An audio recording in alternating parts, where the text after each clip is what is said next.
In the harsh New Mexico territory of 1879, a war-weary cowboy named Jedediah Hart lived alone on his small ranch, speaking only to his dog and the cattle that wandered his modest land. His hands were calloused from years of hard work, his heart hardened by memories of battles he'd rather forget. Every evening, he'd sit by his window, watching the sun disappear behind the canyon walls, wondering if he'd spend the rest of his days in silence. Then one bitter winter night changed everything. Near the frozen creek that marked the edge of his property, he found her, a young woman named Lark, collapsed and trembling, clutching nothing but stale bread and the desperate hope that someone, somewhere, might show her mercy. She had no family, no shelter, no future, except the kindness of a stranger. What happened next would transform two broken souls into something beautiful. But would their newfound love survive when the law came, knocking at their door? The morning ritual never changed. Jedediah Hart rose before dawn, pulled on his worn boots, and stepped into the crisp New Mexico air that bit at his weathered face like an old friend's honest words. The silence that greeted him each day was both comfort and curse, a reminder of the peace he'd found in this remote corner of the territory, and the loneliness that had settled into his bones like winter cold. Rex, his faithful border collie, stretched and yawned beside the cabin door, tail wagging with the reliable enthusiasm that Jed sometimes envied. At least the dog still found joy in simple things. Jed scratched behind the animal's ears, feeling the familiar weight of another day ahead. "Come on, boy. Cattle won't tend themselves."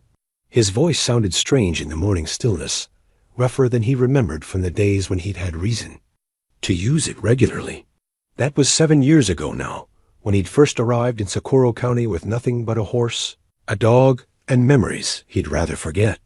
The war had ended, but the ghosts of fallen comrades still visited him in dreams, their faces as clear as the day they'd drawn their last breath.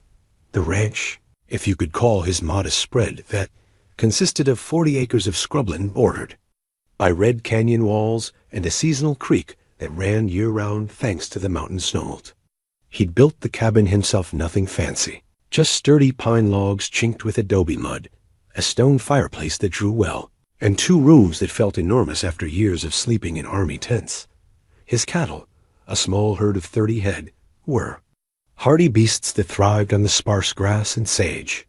They knew him, trusted him in the way animals trusted those who cared for them without sentimentality. He provided what they needed. They provided what he needed. It was an honest arrangement, as he walked toward the barn, his boots crunching through the frost that painted the ground silver. Jed caught his reflection in the water trough. The face that stared back showed all 38 years of his life, maybe more. Gray had crept into his brown hair and beard, lines mapped the corners of his eyes, and a scar ran from his left temple to his jawline, a souvenir from Gettysburg. That ached when storms approached. Inside the barn, he kept his most treasured possessions, letters he'd written but never sent. They filled a wooden crate beside his workbench, hundreds of pages addressed to men who would never read them. Letters to Samuel Morrison, who died saving a wounded Confederate boy. Letters to Thomas Kelly, who'd taken a bullet meant for Jed. Letters to Captain William Hayes, who'd led their unit with the kind of quiet courage Jed had tried to emulate ever since. He pulled out his latest attempt, written the night before by lamplight. "Dear Captain Hayes, winter's coming hard this year. The cattle are doing well, though. Rex is getting gray around the muzzle. Sometimes I wonder what you'd make of this life I've built. It's peaceful mostly, quiet in ways the war never was. But peaceful and empty aren't the same thing, are they?" The letter ended there, as they all did, with questions he couldn't answer and feelings he couldn't quite name. He folded it carefully and placed it with the others. The morning chores took 2 hours, feeding the cattle, checking the fence lines, hauling water from the well. Rex bounded alongside him, chasing rabbits that materialized from the sagebrush like brown ghosts. The dog's joy was infectious, and Jed found himself almost smiling as Rex's ears perked at every sound. By the time he returned to the cabin, the sun had cleared the canyon rim, painting the landscape in shades of gold and red that never failed to stir something in his chest. This was why he'd stayed, why he'd chosen this hard life over the easier prospects that awaited him in town. The land spoke to him in ways that people no longer could. The town of Socorro lay 15 miles south, a collection of adobe buildings and wooden storefronts that served the scattered ranchers and miners who called this corner of the territory home. Jed made the journey once a month for supplies, enduring the well-meaning attempts at conversation from folks who couldn't understand why a man would choose solitude over society. Martha Gonzalez, who ran the general store with her husband, always asked if he'd found himself a wife yet. Sheriff Benjamin Cole made jokes about hermits and offered to introduce him to available women. Even Father Miguel, the Catholic priest who befriended him despite Yet's irregular church attendance, gently suggested that God hadn't meant for man to live alone. They meant well, these people, but they didn't understand. The war had burned something out of him, some essential part that made connection possible. He'd tried, in those first years after Appomattox, to find his place among civilians again, but their concerns seemed trivial compared to the weight of what he'd seen, what he'd done, what he'd failed to do. So he'd headed west, as broken men had been doing since the continent was mapped, seeking space enough to contain their pain. He'd found it here, in this high desert country where a man could go days without seeing another soul, where the only sounds were wind through the canyons and the distant call of hawks riding the owl. Thermals. The cabin's interior reflected his practical nature. A stone fireplace dominated one wall, flanked by shelves that held his few books, mostly works on animal husbandry, and a worn copy of Walt Whitman's poetry that had somehow survived the war. His bed occupied one corner, a simple frame he'd built himself with a mattress stuffed with straw and covered by wool blankets his mother had sent from Ohio before she'd passed. The kitchen consisted of a cast-iron stove, a wooden table scarred by years of use, and cabinets that held basic provisions: beans, flour, coffee, salt pork, and canned goods from his monthly town trips. He cooked simple meals that filled his belly without bringing pleasure, eating by lamplight while Rex dozed. By the fire, evenings were the hardest. That's when the silence grew heavy, when memories had room to breathe and expand. He'd taken to reading aloud to Rex, partly for the sound of a human voice, and partly because the dog seemed to enjoy it. Whitman's words carried particular weight. In the desert stillness, I celebrate myself, and sing myself, and what I assume you shall assume, for every atom belonging to me as good belongs to you. The poet's optimism felt foreign now, but Jed read on anyway, hoping that someday the words might mean something again. As winter deepened, his world contracted further. The cattle stayed closer to the barn, huddling against the wind that howled down from the mountains. Snow dusted the canyon rims and lingered in shadows where the sun couldn't reach. On the coldest nights, he brought Rex inside, grateful for the company even if it came with 4 legs and a wet-nosed Dot. It was during one such evening, with sleet tapping against the windows like skeletal fingers, that Jed made a decision that would change everything. He was writing another letter, this one to his brother back in Ohio, when Rex suddenly raised his head and growled low in his throat. "What is it, boy?" The dog padded to the door, hackles raised, listening to something Jed couldn't hear. Outside, the storm raged with unusual fury, but beneath the wind's howl came another sound, faint, almost human. Jed pulled on his coat and boots, grabbed a lantern, and stepped into the night. The cold hit him like a physical blow, and the wind nearly knocked him off his feet. Rex pressed close to his legs, both of them fighting their way toward the creek that marked his property's eastern boundary. That's where they found her. She lay beside the water, so still that Yet's first thought was that they'd discovered a frozen corpse. But as his lantern light fell across her face, he saw the slight rise and fall of her chest, the flutter of eyelids that suggested dreams or delirium. She was young, maybe 25, with dark hair that had escaped from what might once have been a neat bun. Her dress was torn and mud-stained, her feet bare and bleeding. In her arms, she clutched a small bundle wrapped in cloth bread, he realized, so stale it had turned to stone. For a moment that stretched like eternity, Jed stood, frozen by indecision. Getting involved meant complications, questions, responsibilities he'd spent 7 years avoiding. His life was simple because he'd made it simple, because he'd learned that caring for others led only to loss and grief. But as he watched her shiver, in the bitter cold, something stirred in his chest, not the love he'd thought dead, but something quieter and more fundamental. Compassion, maybe, or simple human decency. The recognition that no living creature should suffer alone in the darkness. He knelt beside her, and her eyes fluttered open. They were brown. He saw the color of rich earth after rain. Fear flickered in their depths, followed by something that might have been hope. "Don't send me back," she whispered, her voice barely audible above the wind. "Please, don't send me back." Jed looked into those desperate eyes and felt the careful walls he'd built around his heart crack just a little. He didn't know who she was or where she'd come from, didn't know what she was running from, or what trouble she might bring to his quiet life. But he knew he couldn't leave her there to die. The woman weighed almost nothing in Yet's arms, a bundle of bones and threadbare fabric that spoke of weeks, maybe months, of hardship.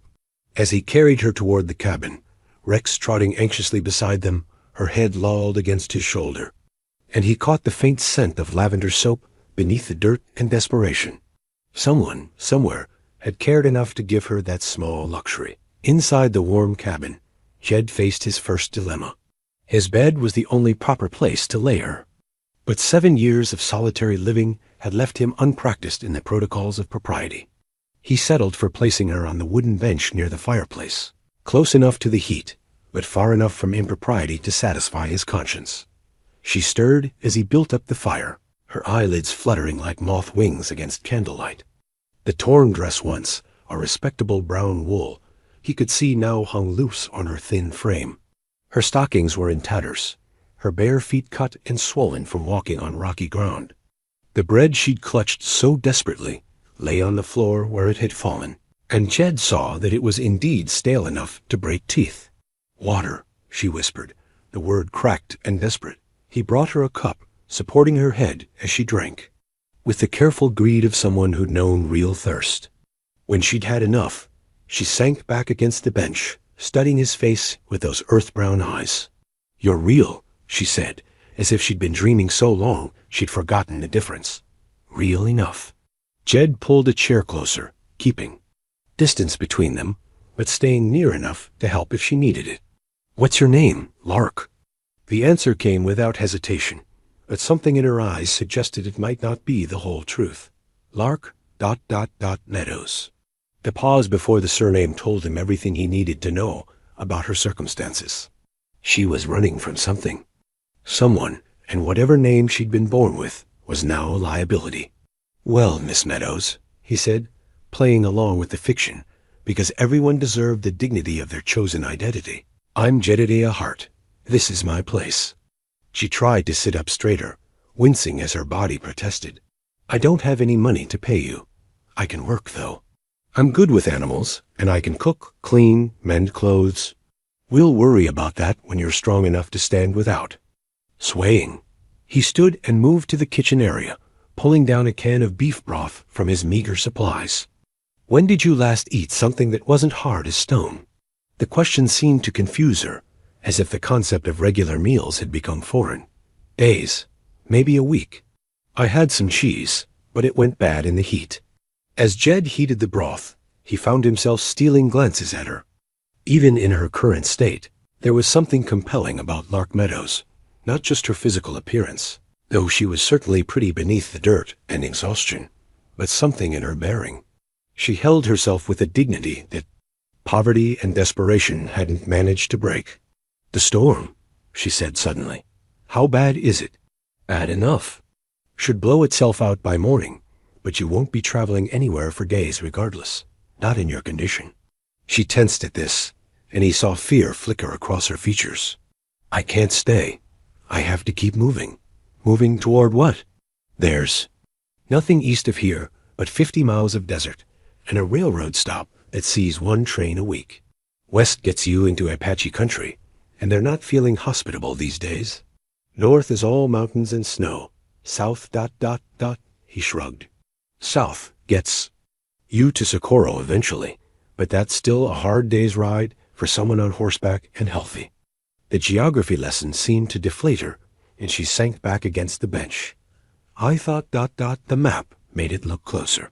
What map? She reached into the folds of her torn dress and produced a crumpled piece of paper, hand-drawn and barely legible. Jed studied it by lamplight and recognized the optimistic cartography of someone who'd never actually traveled the distances they were depicting. Who drew this for you? A woman in Kansas City. She said her brother had come west and found work in the silver mines. Said it was only a few days' walk from the railroad. Jed handed the map back, trying to keep pity out of his expression. Her brother probably took the stage, not walked. And the mines are another 100 miles west of here, up in the mountains. The news hit her like a physical blow. She closed her eyes, and he saw tears leak from beneath her lashes. I've been walking for 3 weeks, she whispered. 3 weeks, and I'm not even halfway. The broth was ready, and he poured it into a bowl, adding some crackers he'd softened in the liquid. When he offered it to her, her hands shook so badly. She could barely hold the spoon. Here, he guided her hands, helping her bring the first taste to her lips. The simple kindness seemed to undo her completely, and she began to cry in earnest, not the delicate weeping of parlor manners, but the raw, ugly sobbing of someone who'd held too much inside for too long. Jed sat quietly while she wept, occasionally, offering her more broth when the crying subsided enough for her to swallow. Rex patted over and rested his head on her knee, offering his own simple comfort. I'm sorry, she finally managed. I don't usually fall apart like this. You've got cause, he said simply. Takes strength to cry sometimes. She wiped her face with the back of her hand, leaving streaks in the dirt on her cheeks. You must think I'm a fool, trying to walk across the territory with nothing but stale bread and a hand-drawn map. I think you're someone who got desperate enough to try something dangerous. The question is, what made you that desperate? Shudders came down over her expression immediately, and she focused on the bowl in her hands. Some things are better left buried. Jed recognized the look. He'd worn it himself often enough. Fair enough. Everyone's got a right to their privacy. They sat in comfortable silence while she finished the broth. The fire crackled in the hearth, casting dancing shadows on the cabin walls, and the storm outside began to lose some of its fury. Rex had settled himself at Lark's feet, apparently deciding she belonged to his pack now. I'll take the floor tonight, Jed said when she'd eaten what she could. You need proper rest. I can't take your bed. You can and you will. I've slept on worse than a good wooden floor. She started to protest again, but exhaustion was winning the battle against propriety. Her eyelids were drooping, and she swayed, even sitting down. Miss Meadows Lark, he corrected himself. When someone offers you help, it's not charity. It's just one human being doing right by another. You'd do the same if our positions were reversed. You don't know that. Yes, I do. He stood and began pulling blankets from a chest in the corner. Anyone who's walked 3 weeks through hostile country rather than give up on hope, who clutches stale bread like it's precious, because it might be the difference between living and dying, that person has the kind of backbone that helps others when they can. She watched him arrange the blankets on the floor near the fire. Why are you doing this? You don't know me. I could be a thief, a murderer, a could-be he. Greed. But you're not. Thieves and murderers don't say, don't send me back when they're caught. They say, you can't prove anything, or I'll kill you if you try. You said please. The simple observation seemed to surprise her. She studied his face as if trying to solve a puzzle. You're not what I expected to find out here. What did you expect? Hard men, dangerous men, the kind who'd take advantage of a woman alone. Jed felt something cold settle in his stomach. Is that what you were running from? Someone who took advantage? The question hung in the air, like smoke from a dying fire. Lark's hands tightened on the empty bowl, her knuckles white with strain. I was employed by a family in St. Louis, she said finally, each word carefully chosen. The Harrisons. I was supposed to be a governess for their children, but She trailed off, staring into the fire. Jed waited, understanding that some stories had to be told in their own time. Mr. Harrison was a deacon in the church, she continued. Very respectable. Mrs. Harrison was involved in all the right charity organizations. From the outside, they looked like pillars of the community. But from the inside? From the inside, he was a man who thought his money gave him the right to anything he wanted. And she was a woman who'd rather blame the help than admit what kind of man she'd married. The pieces fell into place with sickening clarity. Jed had seen enough of the world to understand what she wasn't saying directly. You tried to leave. I tried to leave many times. But they kept my wages, said I owed them for room and board, for the clothes they provided. Every time I saved enough for train fare, there'd be some new expense charged against my account. Some broken dish I'd supposedly damaged, some task I'd supposedly done poorly. So you took what you were owed. She met his eyes directly for the first time, and he saw steel beneath the vulnerability. I took my wages for 6 months' work. Nothing more, but they'll call it theft because it's easier than admitting why I really left. The storm outside was dying down, but inside the cabin, the atmosphere had grown heavy with shared understanding. Jed recognized the weight she carried, not just the physical exhaustion of her journey, but the deeper burden of being in the right, while the world insisted she was wrong.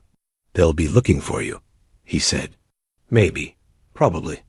Mr. Harrison has connections in law enforcement, friends who owe him favors. Then you can't keep running west. You need to disappear for a while. Let the trail go cold. I can't ask you to harbor a fugitive. You're not asking. I'm offering. The words surprised him as much as they seemed to surprise her. This is good country for disappearing. Folks mind their own business, and there's plenty of space to get lost in. She stared at him as if he'd offered to lasso the moon. You'd risk that? For a stranger? Jed looked at her sitting there in his firelight, broken, but not beaten, afraid, but not defeated. Something in his chest, dormant for 7 years, stirred like an ember finding fresh air. Miss Lark Meadows, he said quietly, I don't think you're a stranger anymore. Morning came with the peculiar silence that follows a storm, as if the world was holding its breath to see what damage had been done.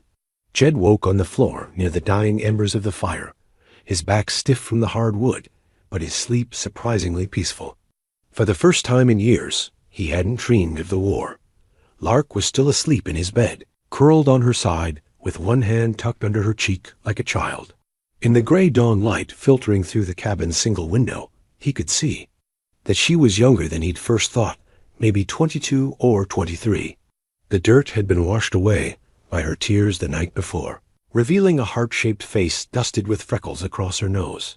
Rex lay on the floor beside the bed, having apparently appointed himself her guardian during the night. The dog's tail thumped once when he saw Jed awake, but he didn't move from his post.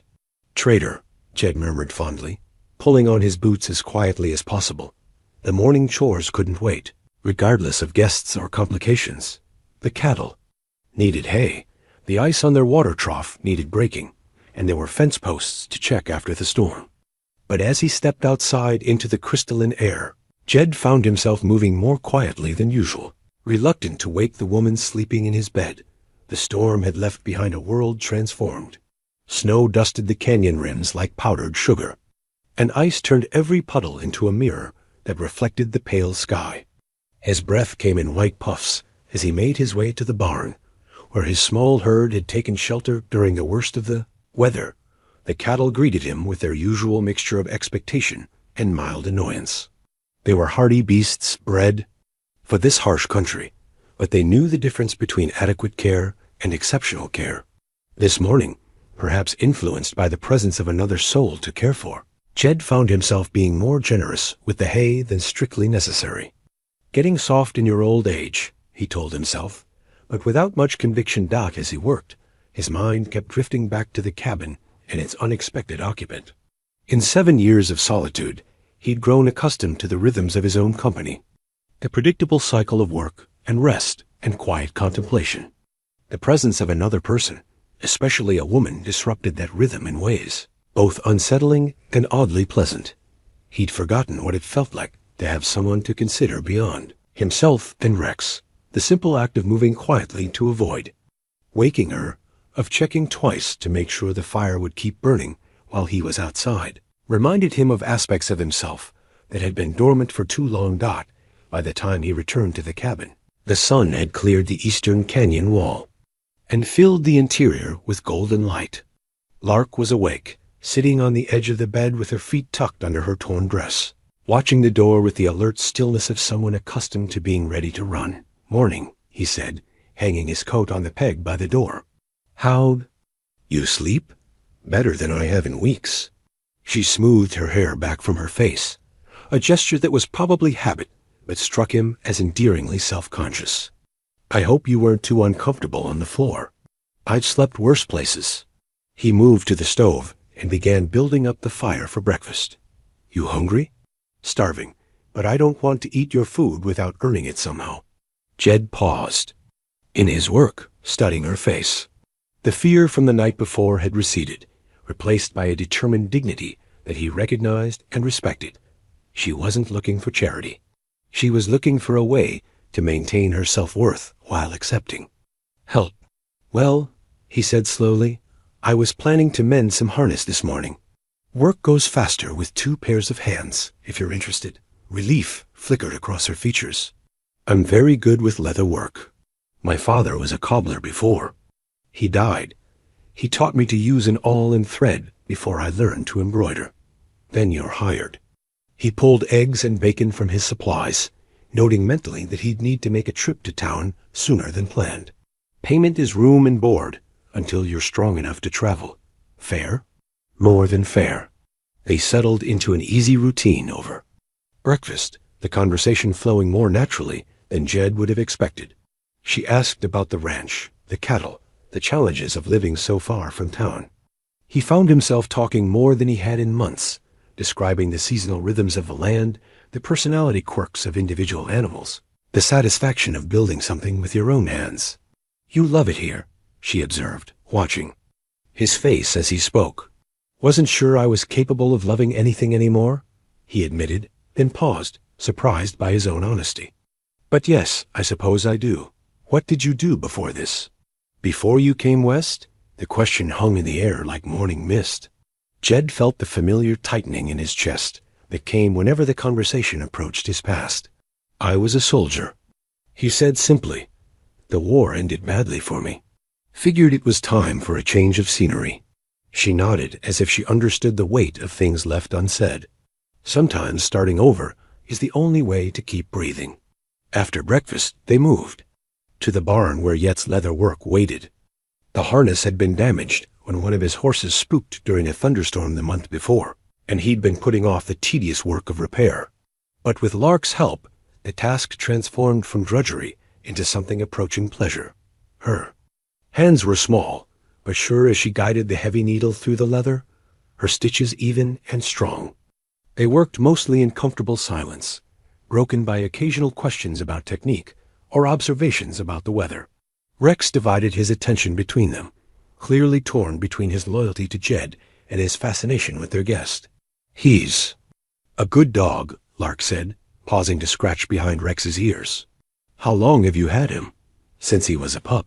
Found him half-starved on the side of the road about 6 years ago. Someone had dumped him, I guess. Figured he wasn't worth the trouble." "There? Loss." She returned to her stitching, but Jed caught the small smile that curved her lips. "He's beautiful. Those eyes, it's like he understands everything you say. Sometimes I think he understands better than most people." Jed tested the tension. "On a repaired strap. He's the best company I've ever had. Present company accepted, of course." The compliment brought color to her cheeks, and she ducked her head to hide her pleased expression. It occurred to Jed that she probably hadn't received many genuine compliments in recent years, and the thought stirred something protective in his chest knot as they worked. He found himself stealing glances at her profile, noting the concentration that furrowed her brow, the way she bit her lower lip when wrestling with a particularly difficult stitch. There was grace in her movements, despite the rough clothing and work-worn hands, a natural elegance that spoke of better times and careful upbringing.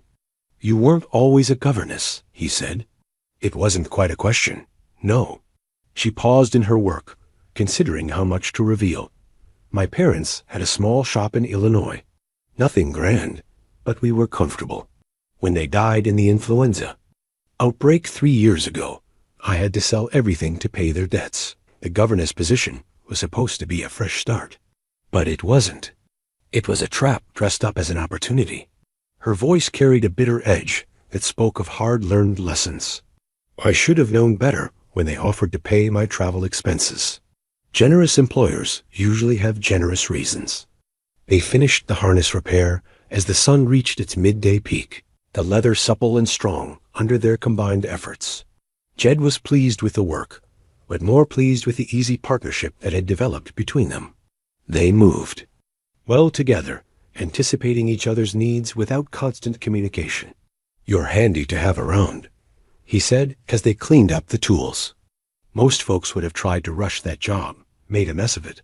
My father always said good work was its own reward.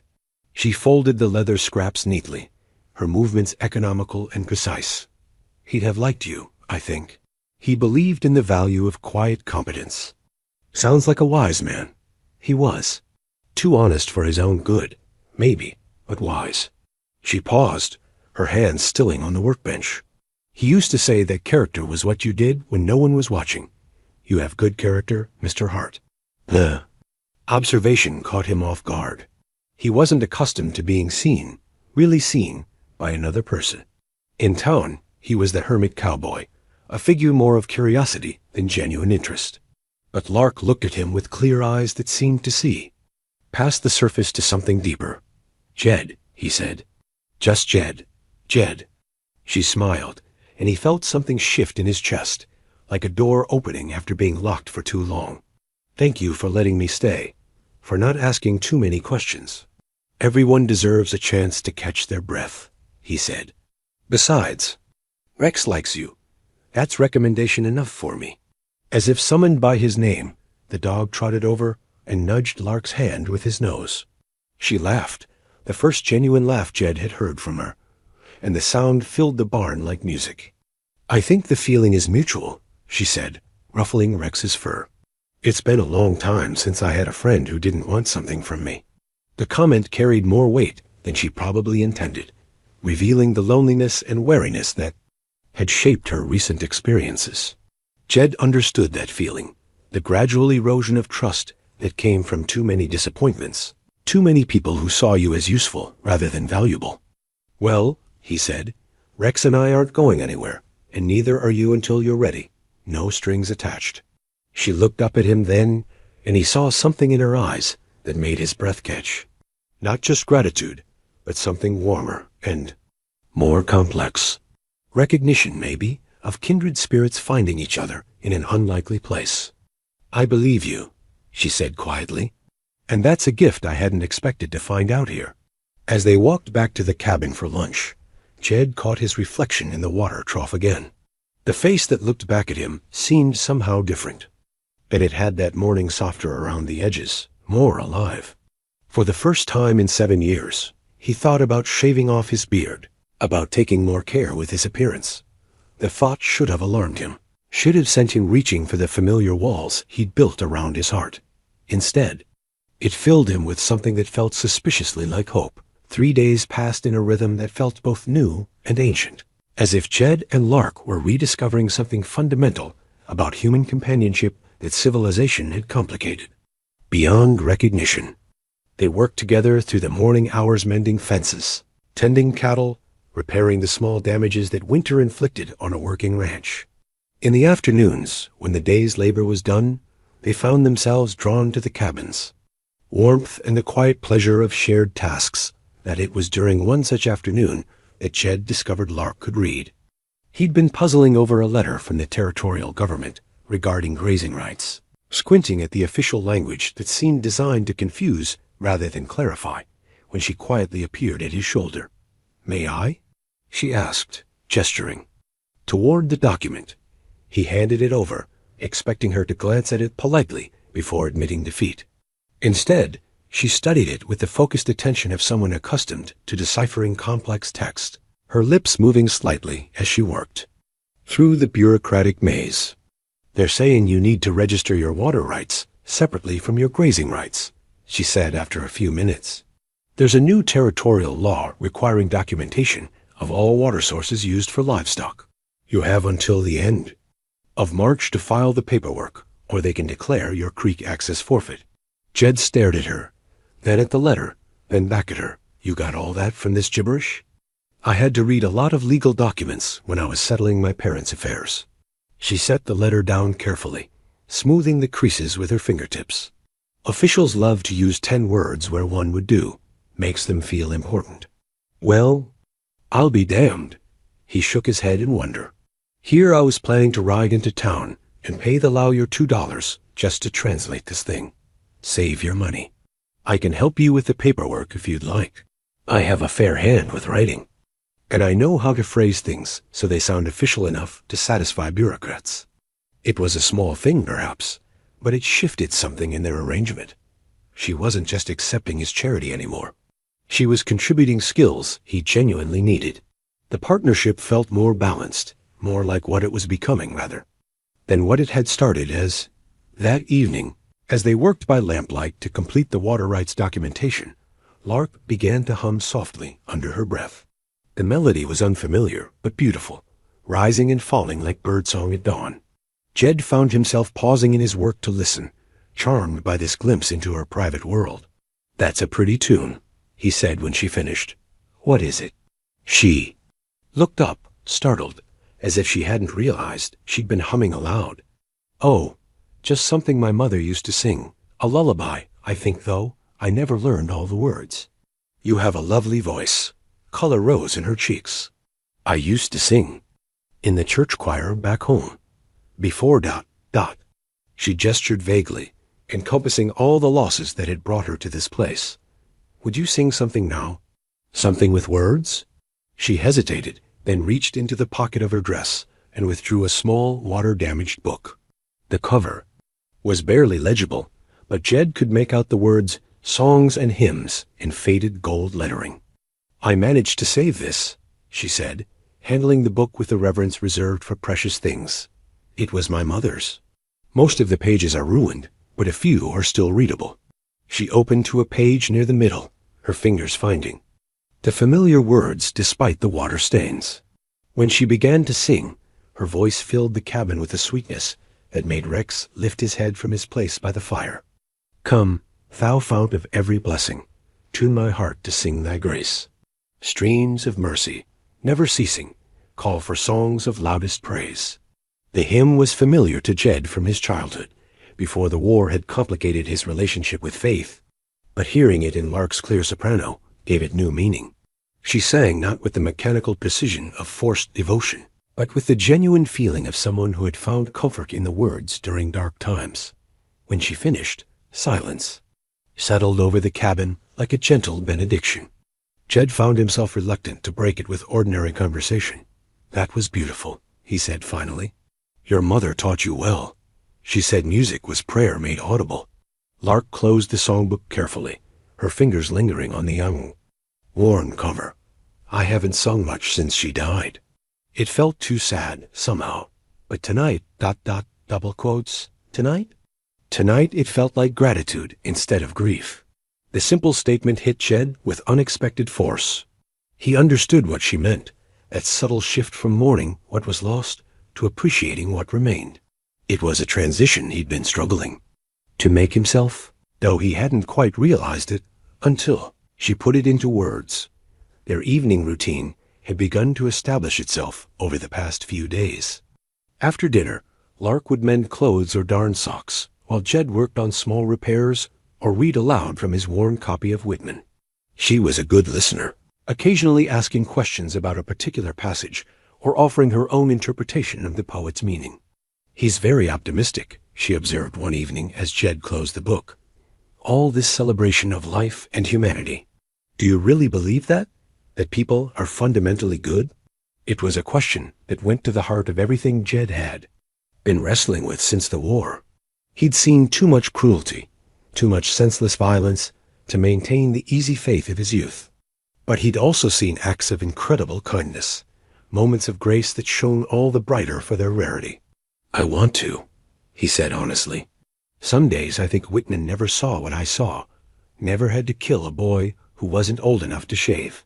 Other days, ... other days." He looked at her sitting there in the lamplight, her needle flashing as she repaired a tear in one of his shirts, and felt something ease in his chest. "Other days I think maybe he understood something I forgot. Maybe goodness isn't about never doing wrong. Maybe it's about choosing to do right when you have the chance." She nodded slowly, as if testing the idea against her own experiences. The Harrisons went to church every Sunday. They knew all the right words, made all the proper donations. But there was no kindness in them, no real goodness. "You've never quoted scripture to me, never talked about righteousness, but you pulled a stranger out of a storm and asked for nothing in return. That's just human decency." "No," she said firmly. "Human decency is what most people manage on their best days. What you did was grace." The word hung between them, weighted with meaning neither of them wanted to examine too closely. Jed felt heat rise in his face and busied himself, banking the fire for the night. It was then that the nightmare came. He'd been sleeping better since Lark's arrival. The presence of another person, somehow holding his demons at bay. But that night, the dreams found him anyway, dragging him back to a muddy field outside Gettysburg, where the ground was red with blood and the air thick with smoke. He was running through the chaos, looking for his men, calling their names above the roar of cannon fire. But every face he found was wrong. Every voice that answered wasn't the one he needed to hear. Samuel Morrison lay dead in the mud, his chest torn open by grapeshot. Thomas Kelly reached out with arms that ended in bloody stumps. Captain Hayes stood with his back to Jed, and when he turned around, his face was gone. Jed woke with a strangled cry, his body soaked in sweat despite the cabin's chill. For a moment, he couldn't remember where he was, couldn't separate the nightmare from reality. Then he heard Lark's voice, soft and soothing in the darkness. "Jed, are you all right?" She was sitting up in the bed, her hair loose around her shoulders, her eyes wide with concern.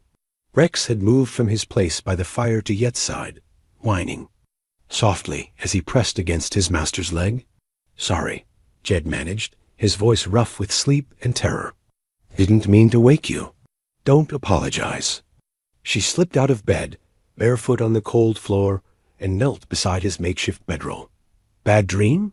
He nodded, not trusting himself to speak. The images were still too fresh, too real. He could smell the gunpowder, hear the screams of wounded horses, feel the weight of all the men he'd failed to save. Would it help to talk about it? The offer was gentle, without pressure or judgment. She'd shared her own pain with him. Perhaps it was time to return the trust. "The war," he said simply. "It comes back sometimes. The men I lost, the choices I made, the choice I didn't make." She settled beside him, close enough to offer comfort, but far enough to respect his space. What choice? There was a boy.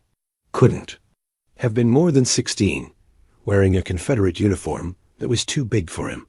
He was wounded, calling for his mother. "I had a clear shot, and I took it." The words tasted like ashes in his mouth. Orders were orders. Enemy was enemy. But he was just a scared kid who probably lied about his age to join up with his friends. "You were a soldier. You did what soldiers do. I was a killer. There's a difference." He scrubbed his hands over his face, trying to erase the memory that would never fade. "That boy's face is the last thing I see every night, and the first thing I see every morning. He haunts me more than the men I lost, because losing them wasn't my choice. Killing him was." Lark was quiet for a long moment, and Jed braced himself for the usual platitudes about duty and necessity that people offered when they didn't understand the weight of taking a life. Instead, she surprised him. "Have you forgiven yourself?" The question was so unexpected, so direct, that it took his breath away. "What? Have you forgiven yourself for surviving when others didn't? For doing terrible things because terrible times demanded them? For being human in a situation that stripped away humanity?" "I don't deserve forgiveness. That's not what I asked." Her voice was patient but firm. Deserving has nothing to do with it. Forgiveness isn't a reward for good behavior. Sometimes, it's just the only way to keep breathing. She reached out tentatively and touched his hand, her fingers warm against his cold skin. I don't know anything about war, but I know about carrying guilt that doesn't belong to you. I know about letting the worst thing you've ever done define everything you are. What's the worst thing you've ever done? She was quiet so long he thought she wouldn't answer. When she spoke, her voice was barely above a whisper. I let Mr. Harrison touch me. Not once, but multiple times over several months. I told myself I didn't have a choice, that I needed the job, that no one would believe me if I spoke up. But the truth is, I was afraid. Afraid of being homeless, afraid of having nothing. So I let him hurt me rather than face the uncertainty of leaving. Jed felt anger rise in his chest, hot and protective. That wasn't your fault. He was the one with power, the one who should have known better. But I could have left sooner. I could have found another way. Instead, I stayed and let it happen, because staying felt safer than going. She wiped tears from her cheeks with the back of her free hand. Do you think less of me for that? No, he said immediately, fiercely. I think you survived the only way you could. I think you were brave enough to finally leave when leaving felt impossible. Then maybe you can extend the same grace to yourself that you just offered me. The simple wisdom of it stopped him cold. He looked at her sitting there, beside him in the dim cabin, this woman who'd walked across hostile territory with nothing but hope and determination, and saw something he'd forgotten existed. Unconditional acceptance of human frailty. I don't know how, he admitted. Neither do I, she said. But maybe we can figure it out together. Rex chose that moment to insert himself between them, resting his head on Yet's knee while his tail thumped against Lark's leg. The dog's simple presence somehow eased the weight of their shared confessions, reminding them that healing didn't always require grand gestures or profound insights. Sometimes it just required the patience to sit with pain until it transformed into something bearable. Thank you, Jed said, for listening, for understanding. Thank you for trusting me with it. They sat in comfortable silence while the fire settled into glowing embers and the night sounds of the desert filtered through the cabin walls. When Lark finally returned to bed, Jed found that sleep came easier, the nightmares held at bay by the knowledge that he wasn't carrying his burdens alone anymore. For the first time in 7 years, he wasn't afraid of his dreams.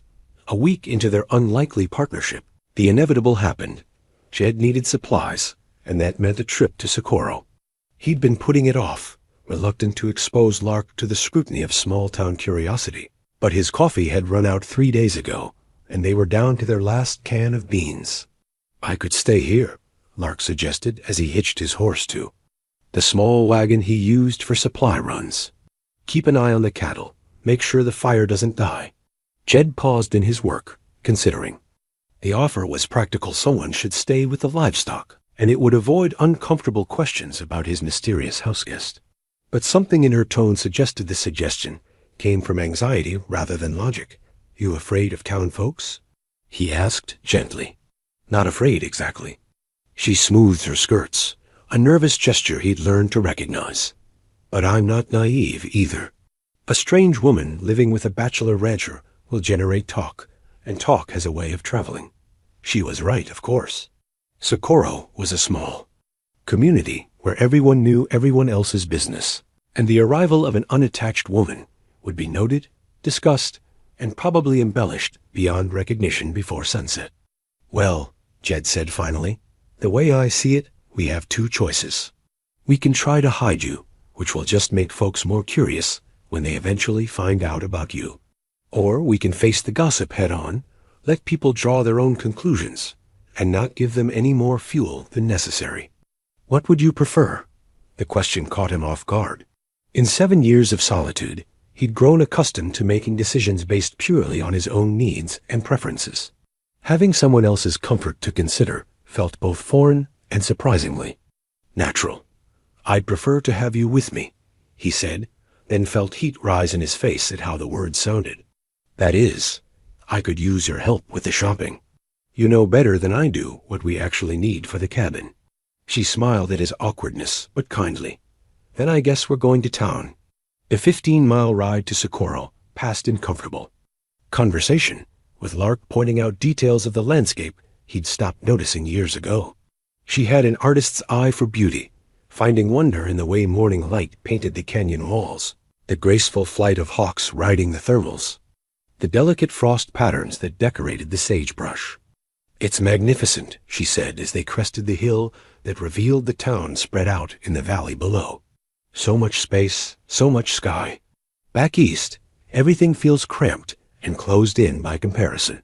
Socorro in December was a collection of adobe and wooden buildings huddled around a central plaza, smoke rising from chimneys into the clear winter air. The town served as a trading post for the scattered ranchers and miners who worked the surrounding territory. And even on a weekday morning, the streets showed signs of activity. Ched guided the wagon to Gonzalez General Store, where Martha and Fernando had been providing necessities to the local population for nearly 2 decades. As they climbed down from the wagon, he saw curtains twitching in nearby windows and knew their arrival had been noted. "Remember," he murmured to Lark as they approached the store, "you're Miss Meadows, temporarily staying at my place while you recover from travel fatigue. Keep it simple." Martha Gonzalez looked up from her inventory ledger as they entered, her dark eyes bright with curiosity. She was a woman in her 50s, plump and energetic, with the kind of warm personality that made her the unofficial social center of Socorro's small community. "Jedediah Hart," she exclaimed, "don't you look fine this morning? And who is this lovely young lady?" "Mrs. Gonzalez, I'd like you to meet Miss Lark Meadows. She's been staying at my place while she recovers from a difficult journey west." Martha's gaze took in every detail of Lark's appearance, from her carefully pinned hair to her mended dress, with the practiced efficiency of someone accustomed to gathering information quickly. "Miss Meadows, how delightful. We don't get many visitors during the winter months. Where are you traveling from, dear?" "Kansas City, ma'am," Lark replied, her voice steady despite what Jed could see was growing nervousness. "I was hoping to reach the mining camps, but I'm afraid I underestimated the distances involved." "Oh, my dear, you certainly did. Those camps are another 100 miles west, and no place for a lady traveling alone. You're lucky Jed found you when he did." The conversation continued in this vein as they gathered supplies, with Martha asking seemingly innocent questions that Lark deflected with polite vagueness. Jed found himself admiring her composure. She gave the impression of openness while revealing virtually nothing of substance. They were loading their purchases into the wagon when Sheriff Benjamin Cole approached, his badge catching the morning sunlight. Cole was a decent man, competent at his job, but perhaps too fond of his own authority for Yet's taste. "Morning, Jed." "Ma'am." He touched his hat brim to Lark. "Haven't seen you around town, miss. You new to the territory?" "Miss Meadows is recovering from travel at my place," Jed said before Lark could respond. "She got caught in that storm last week, needed somewhere to warm up and rest." Cole's eyes sharpened with professional interest. "Storm was pretty bad. Lucky you found shelter when you did, miss. Could have been dangerous, traveling alone in weather like that." "Yes," Lark agreed quietly. "Mr. Hart's kindness likely saved my life. I'm sure it did." The sheriff's tone suggested he was filing away every detail for future consideration. "You planning to stay in Socorro long?"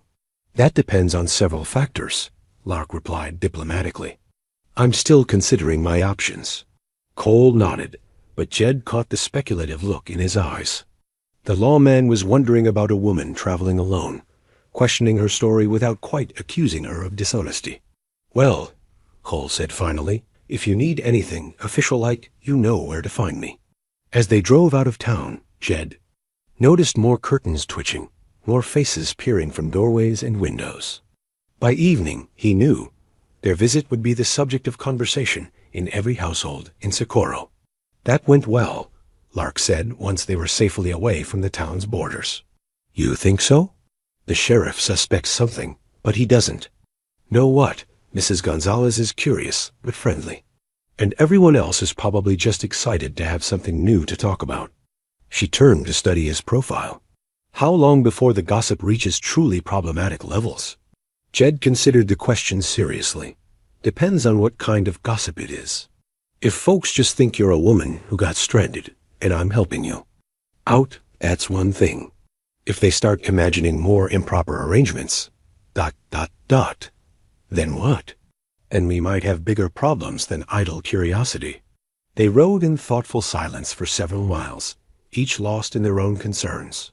The supplies they'd purchased would last a month, maybe longer with careful management, but eventually they'd need to return to town. And each visit would generate more questions, more speculation about the nature of their relationship. Jed, Lark said, as they approached the turnoff to his ranch, what if we told people we were engaged? The suggestion hit him like a physical blow. He nearly dropped the reins, causing the horse to snort and shake his head in protest. Engaged? Think about it, she continued, apparently oblivious to his shock. An engaged couple living together would be unusual, but not scandalous, especially in frontier circumstances. It would explain my presence, give me a legitimate reason to stay and stop most of the gossip before it starts. But we're not engaged. No, but we could pretend to be. Temporarily, just until I figure out what to do next. Jed found himself struggling with a tangle of emotions he couldn't quite identify. The practical part of his mind recognized the wisdom of her suggestion. A fictional engagement would indeed solve many of their immediate problems. But the thought of claiming Lark as his intended bride, even falsely, stirred feelings he wasn't prepared to examine. People would expect us to marry eventually, he pointed out. You can't stay engaged forever without raising new questions. I could leave before it becomes an issue. Head further west once winter passes and travel becomes easier. The casual way she mentioned leaving felt like a punch to his solar plexus. Over the past week, he'd grown accustomed to her presence in ways that surprised him. The thought of returning to his solitary existence now seemed unbearably bleak. Or, she continued, apparently unaware of his internal turmoil, we could stage a broken engagement. Have a dramatic falling out that gives me a reason to leave town in a huff. People love that kind of romantic drama. And what reason would we give for this falling out? She was quiet for a moment, working through the logistics. Irreconcilable. Differences? Your unwillingness to leave the ranch? My desire for city life? The details don't matter as much as the story. They had reached his property line, and Jed guided the wagon toward the cabin while wrestling with the implications of her proposal. On one hand, a fake engagement would provide them both with protection from gossip and suspicion. On the other hand, it felt like playing with forces he didn't fully understand. There's risk in it, he said finally. If people find out we're lying, it'll be worse than if we just told the truth from the beginning. What truth? That you found a stranger half dead in a snowstorm and took her in? That's not much of a story, and it leaves too many questions unanswered. She was right, but Jed found himself reluctant to agree to the deception for reasons he couldn't articulate. Perhaps it was because the lie felt too close to something he was beginning to want in reality. Let me think about it, he said as they pulled up to the cabin. It's not a decision to make lightly, of course. She began gathering packages from the wagon bed. I didn't mean to pressure you. It was just a thought. But as they unloaded their supplies and settled back into their domestic routine, Jed found his mind returning to her suggestion repeatedly. The idea of introducing Lark as his fiancée, of having the right to stand beside her in public, to claim her as his own, held an appeal that had nothing to do with practical considerations and everything to do with desires he'd thought buried forever. That evening, as they sat by the fire, sharing the bottle of whiskey he'd purchased in town, Lark brought up the subject again. I've been thinking about our conversation earlier, she said, staring into the amber liquid in her glass. About the engagement idea. I want you to know that if you're uncomfortable with the deception, I understand completely. I don't want to put you in a position that compromises your integrity. It's not about integrity, Jed replied, though he wasn't entirely sure that was true. It's about ... complications. What kind of complications? He set down his glass and looked at her directly, this woman who'd somehow become essential to his Bailey happiness in the space of a week. The kind where we start pretending something that might not be entirely pretense. The words hung between them like a bridge that neither was quite ready to cross. Lark's eyes widened slightly, and he saw, understanding dawned in their brown depths. "Oh," she said softly. "Yeah, oh." They sat in silence for several minutes, the crackling fire the only sound in the cabin. Rex dozed between them, oblivious to the emotional undercurrents that suddenly seemed to charge the air with electricity. "So what do we do?" Lark asked finally. Jed looked at her sitting there in the firelight, her hair catching golden highlights, her face soft with an expression he didn't dare interpret, and felt his carefully constructed walls crumble a little more. "I don't know," he admitted, "but I think we'd better figure it out soon, because whatever's happening between us, it's bigger than either of us planned on." The conversation they'd started by the fire continued in fragments over the following days, neither quite willing to address it directly, but both unable to ignore the shift in atmosphere between them. They moved around each other with a new awareness, careful not to let their hands brush when passing tools, hyper-conscious of the small intimacies that had developed naturally in their shared routine. It was while cleaning the cabin 3 days later that Lark made the discovery that changed everything. She was dusting the mantelpiece above the fireplace when her cloth caught on a loose stone. As she tried to work it free, the stone shifted, revealing a small cavity behind it. Inside, wrapped in oiled leather, was a simple gold band. "Jed?" she called, her voice strange. He looked up from the harness he was mending at the kitchen table, saw what she held in her palm, and went very still. "I'm sorry," she said quickly. "I wasn't snooping. The stone was loose, and when I tried to push it back, it's all right." He set down his work and crossed to where she stood, his movements careful and deliberate. "I'd forgotten it was there." The ring was beautiful in its simplicity, a narrow gold band worn smooth by years of wear, with a delicate pattern of leaves etched around its circumference. It was clearly a woman's wedding ring, and clearly precious to whoever had owned it. "It was my mother's," Jed said quietly, taking the ring from Lark's palm. "She gave it to me before I went to war, told me to save it for the woman I wanted to marry." Lark felt her breath catch. "Your mother double quotes, died while I was fighting. Fever took her in the winter of '63. I got the letter 3 months after she'd been buried." He turned the ring over in his fingers, his expression distant with memory. "I used to carry it with me, thinking about the future she'd wanted me to have. Wife, children, a normal life.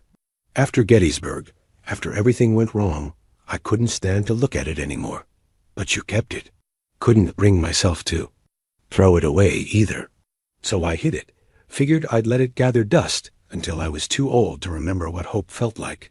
The silence that followed was heavy with unspoken possibilities. Lark stared at the ring, understanding instinctively that this moment was crucial, that whatever happened next would determine the direction of both their lives. "What was she like?" she asked finally. "Your mother?" A smile ghosted across Yet's features. "Strong, stubborn. She could make a meal out of nothing and make it taste like a feast. She believed in second chances, in the power of kindness to heal old wounds." He looked at Lark directly. "She would have liked you. How can you be sure?" "Because she always said the measure of a person wasn't what they had, but what they did with what they'd been given. You've had plenty of reasons to become bitter, to close your heart to the world. Instead, you sing to my cattle and mend my clothes and make this cabin feel like a home instead of just a place to sleep." Tears pricked at Lark's eyes. "Jed. I know we've only known each other 2 weeks. I know you're still healing from what happened to you back east, and I'm still carrying ghosts from the war. But when I look at you, when I watch you bring life back to this place, double quotes," he paused, seeming to gather courage. "When I look at you, I remember what it feels like to want something more than just survival." She set the ring carefully on the mantelpiece, her hands trembling slightly. "What are you saying?" "I'm saying that fake engagement you suggested, maybe it doesn't have to be fake." The words hung between them like a prayer, fragile and full of desperate hope. Lark felt her heart race, torn between the longing that had been growing in her chest and the fear that still whispered warnings about trusting too much, too soon. Jed, we barely know each other. I know you're brave enough to walk across hostile territory rather than accept abuse. I know you're kind enough to sing lullabies to animals. I know you have nightmares about the past, but still believe in the possibility of a better future. He stepped closer, his voice soft but steady. I know that when you smile, something in my chest comes alive that I thought was dead forever. And I know you're the first man who's ever looked at me and seen someone worth protecting rather than using. I know you write letters to dead friends because you can't bear to let them go. I know you're gentler with wounded things than anyone has a right to be. She met his eyes, seeing her own hopes and fears reflected there. But knowing those things and being ready for marriage are different matters entirely. Are they? He reached out slowly, giving her time to pull away, and took her hands in his. My mother used to say that love wasn't about finding someone perfect. It was about finding someone whose imperfections fit with yours in a way that made both of you stronger. Your mother sounds like a wise woman. She was. And she'd tell us that waiting for perfect circumstances just means waiting forever. His thumbs traced gentle circles on the backs of her hands. I can't promise you easy, Lark. This life is hard, and I'm not a man who knows how to speak pretty words or buy fancy things. But I can promise you respect, partnership, and a love that grows stronger every day instead of wearing thin. She looked at their joined hands, feeling the calluses on his palms that spoke of honest work, the strength that had never been used to hurt her, only to help. And what about children? Don't you want a family? I want whatever family we make. Together, whether that's just you and me and Rex, or whether it includes little ones who sing like their mother and have their father's stubborn streak. The image he painted was so achingly beautiful that it brought fresh tears to her eyes. She'd given up dreaming of such things during her months with the Harrisons, had convinced herself that safety was the most she could hope for. But here was Jed offering not just safety, but partnership, not just protection, but love. What about my past? The accusations, the possibility that the law might come looking for me? Then we'll face it together. As husband and wife, they'd have a harder time forcing you to return east. And if they tried, his jaw tightened. Well, they'd have to go through me first. You'd risk that? For me? Lark, I'd risk anything for you. The question is whether you're willing to risk your heart on a broken-down cowboy who's never been good at anything but fighting and ranching. She studied his face, seeing past the scars and weathering to the man beneath flawed but honest. Wounded but healing, offering her something she'd never expected to find. The practical part of her mind cataloged all the reasons why this was happening too fast, why she should be more cautious, why marriage to a virtual stranger was the height of foolishness. But her heart, the part of her that had been singing, since the day he'd carried her from the frozen creek, whispered that sometimes the best decisions were the ones that made no sense to anyone but the people making them. There's something I need to tell you first, she said, about the money I took from the Harrisons. You don't need to. You don't need to. Yes, I do. If we're going to do this, if we're going to build something real together, then we build it on truth. She took a steadying breath.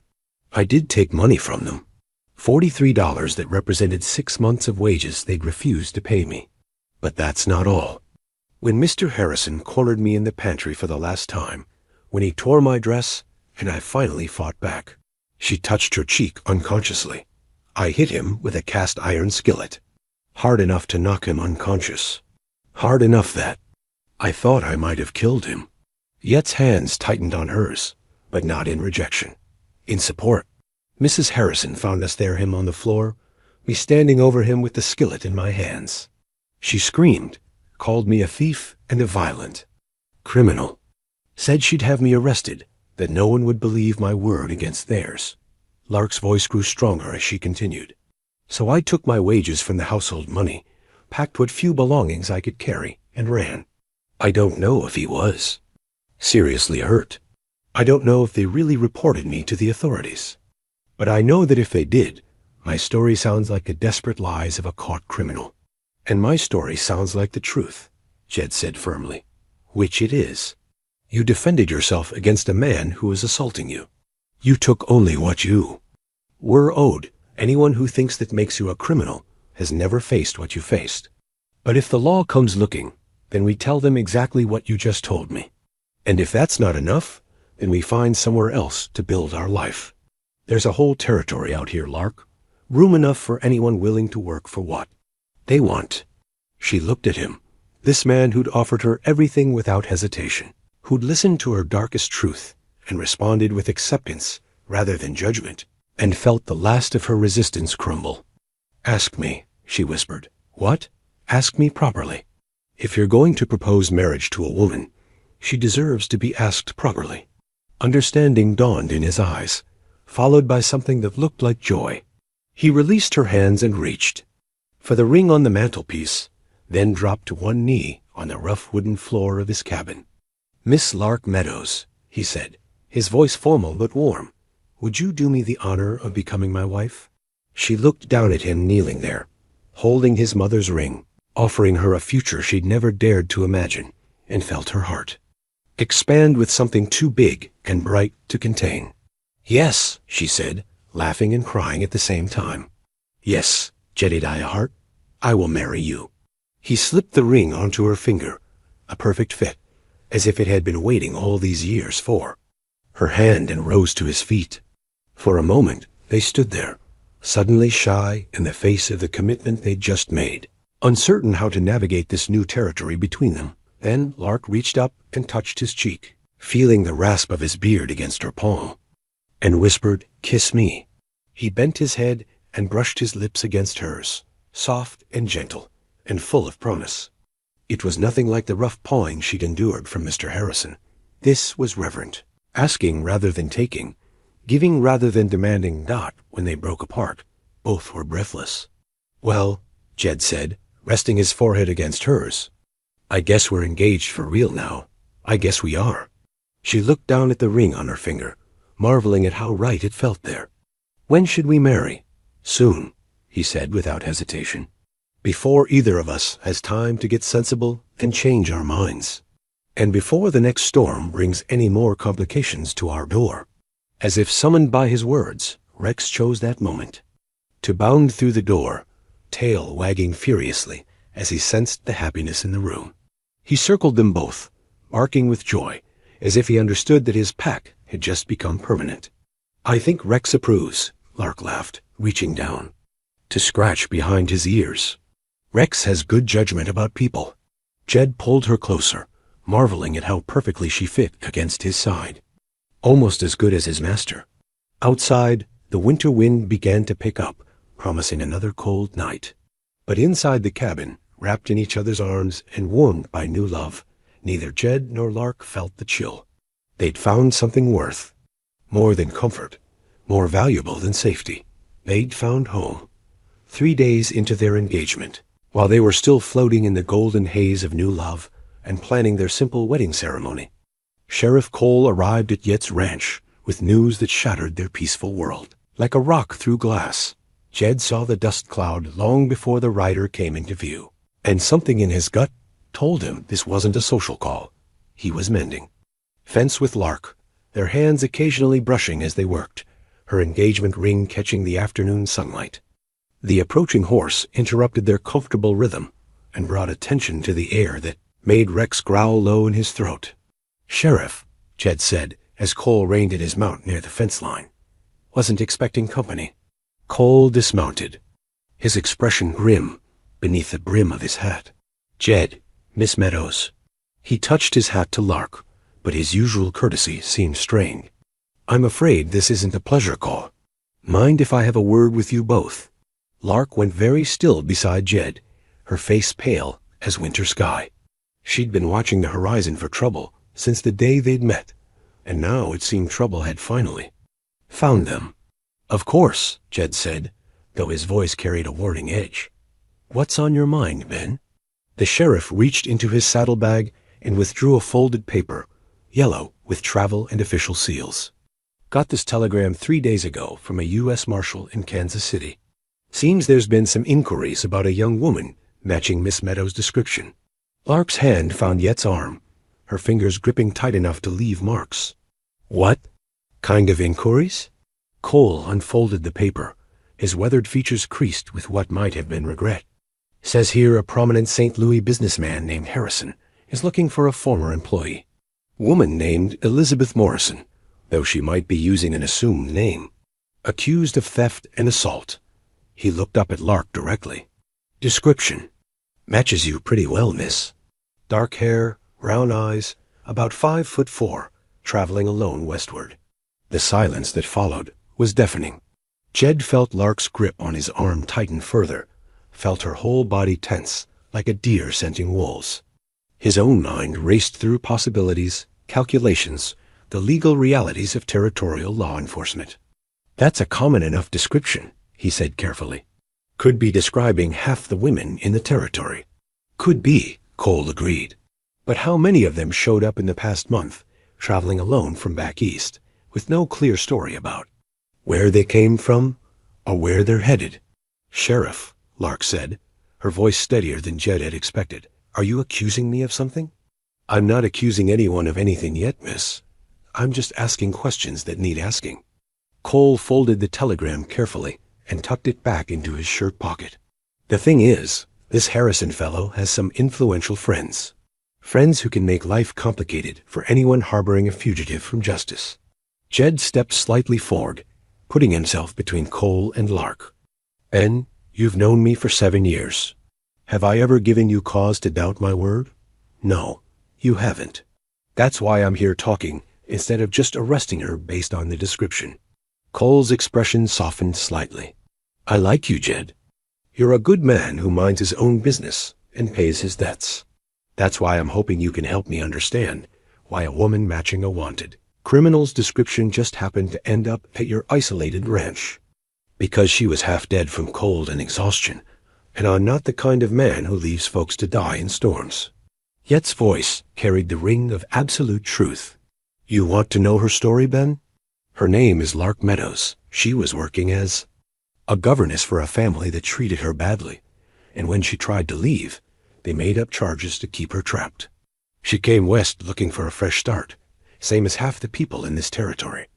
And you're willing to vouch for that? I'm willing to stake my reputation on it. Cole nodded slowly, but his expression remained troubled. I appreciate that, Jed. I truly do. But the thing is, this isn't just about local law anymore. The telegram says a federal marshal might be heading this way to investigate. If that happens, this gets out of my hands entirely. Lark found her voice again, though it trembled slightly. What exactly is Mr. Harrison claiming I stole? $43 in cash, plus various personal items. Says you assaulted him when he confronted you about the theft. Cole's tone was carefully neutral, but Jed caught the skeptical note underlying his official manner. Claims you hit him with a kitchen implement, left him unconscious. And did this Mr. Harrison mention why I might have done such a thing? Says you were unbalanced, prone to violent outbursts and delusions. Claims he and his wife tried to help you, but you became increasingly erratic and threatening. Jed felt rage build in his chest like a prairie fire. The picture Cole was painting was a masterpiece of calculated lies, just enough truth, twisted with deliberate falsehoods to make Lark sound like a dangerous criminal rather than a victim who'd finally fought back. That's a damned lie, he said, his voice deadly quiet. Maybe so, but lies backed by powerful men can be harder to fight than honest truths spoken by folks without connections. Cole looked genuinely sympathetic now. I'm sorry, Miss Meadows. I wish I had better news. But the reality is, if a federal marshal shows up with an arrest warrant, I won't have any choice but to turn you over. When? Lark asked. When might this marshal arrive?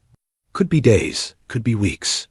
Depends on how much pressure this Harrison fellow can bring to bear, and how much the federal authorities care about a theft case from Missouri. Cole remounted his horse, clearly uncomfortable with his role as bearer of bad news. I wanted to give you both a chance to think about your options. If Miss Meadows wanted to head further west, now might be the time. Or, Jed said slowly, an idea taking shape in his mind, she might want to consider getting married. A woman's legal status changes considerably when she becomes a wife, especially out here in the territories. Cole's eyebrows rose. You two thinking about matrimony?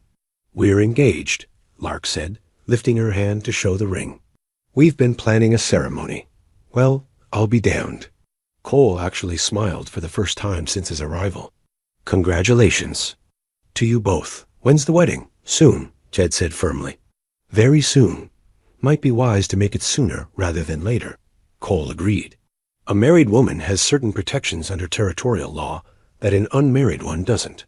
And a husband has the right to defend his wife against what he considers false accusations. After the sheriff left, Jed and Lark stood in the gathering dusk, watching his dust trail disappear toward town. The weight of their changed circumstances pressed down on them like an approaching storm front. So much for our peaceful engagement, Lark said finally, her voice brittle with forced lightness. Lark, Jed turned to face her, taking her hands in his. Tell me the truth, all of it. If we're going to fight this together, I need to know exactly what we're up against. She took a shaky breath. His name is Charles Harrison. He owns a shipping company, sits on the boards of 3 banks, and has dinner with the mayor twice a month. When I worked for his family, he made it clear from the beginning that my employment included certain unspoken expectations. What kind of expectations? The kind that involved coming to my room late at night when his wife was visiting friends. The kind that meant I couldn't lock my door without being accused of impertinence. The kind that made it clear my job security depended on my compliance with his demands. Yet's hands clenched into fists. How long? 4 months. 4 months of telling myself it would get better, that I could endure it until I saved enough money to leave. But he never paid me my full wages. There was always some excuse room and board costs, expenses for my uniforms, charges for dishes. I'd supposedly broken. Her voice grew stronger as she continued. The night I finally fought back, he was drunk. Drunker than usual. He tore my dress, said things. Said he was tired of my reluctance, that it was time I showed proper gratitude for his generosity. So you hit him.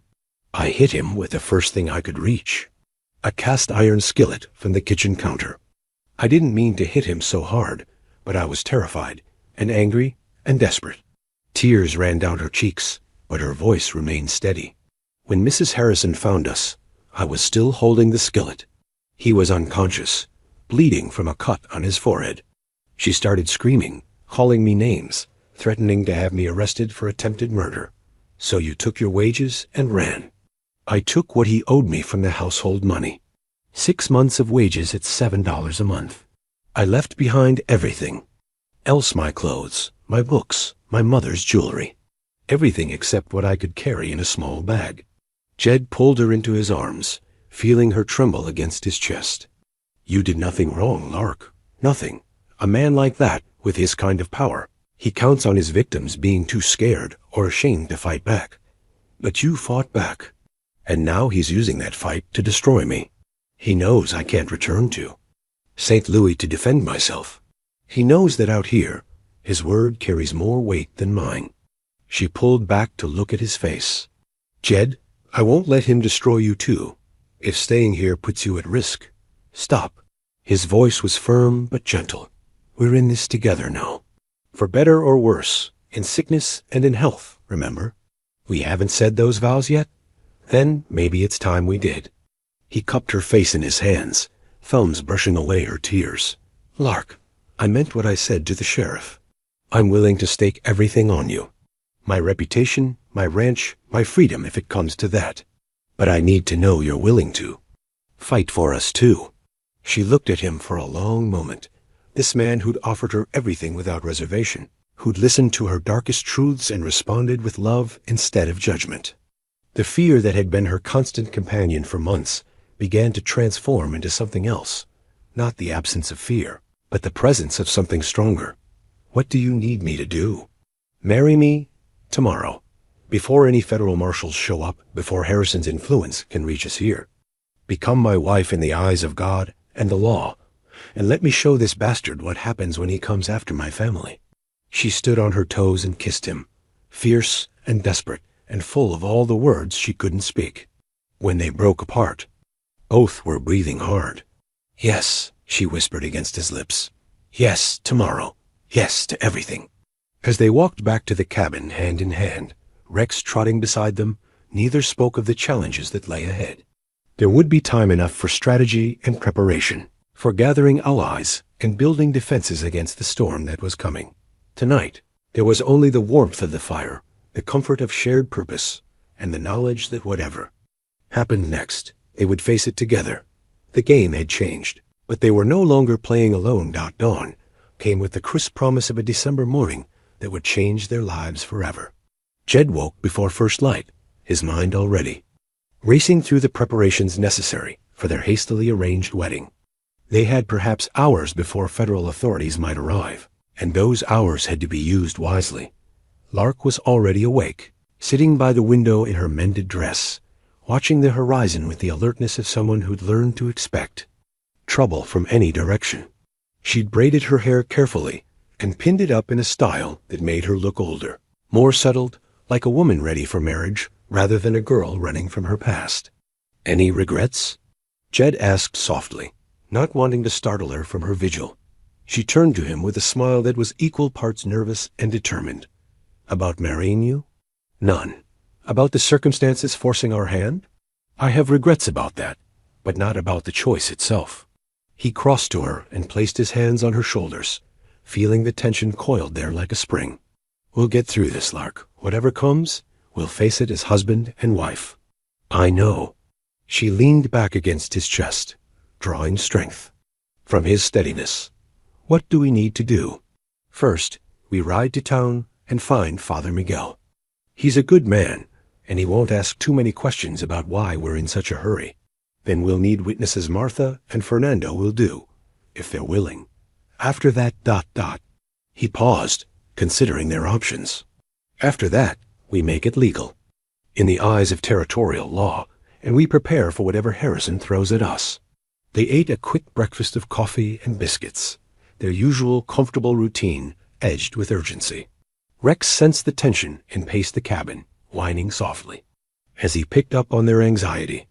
Outside, the winter air was sharp enough to cut, and their breath came in white puffs as they prepared the wagon for what might be their most important journey. The ride to Socorro passed in relative silence, both lost in their own thoughts about the magnitude of what they were about to do. It wasn't the wedding either of them had imagined in their youth. No family gathered, no celebration planned, no time for the careful courtship that usually preceded such a commitment.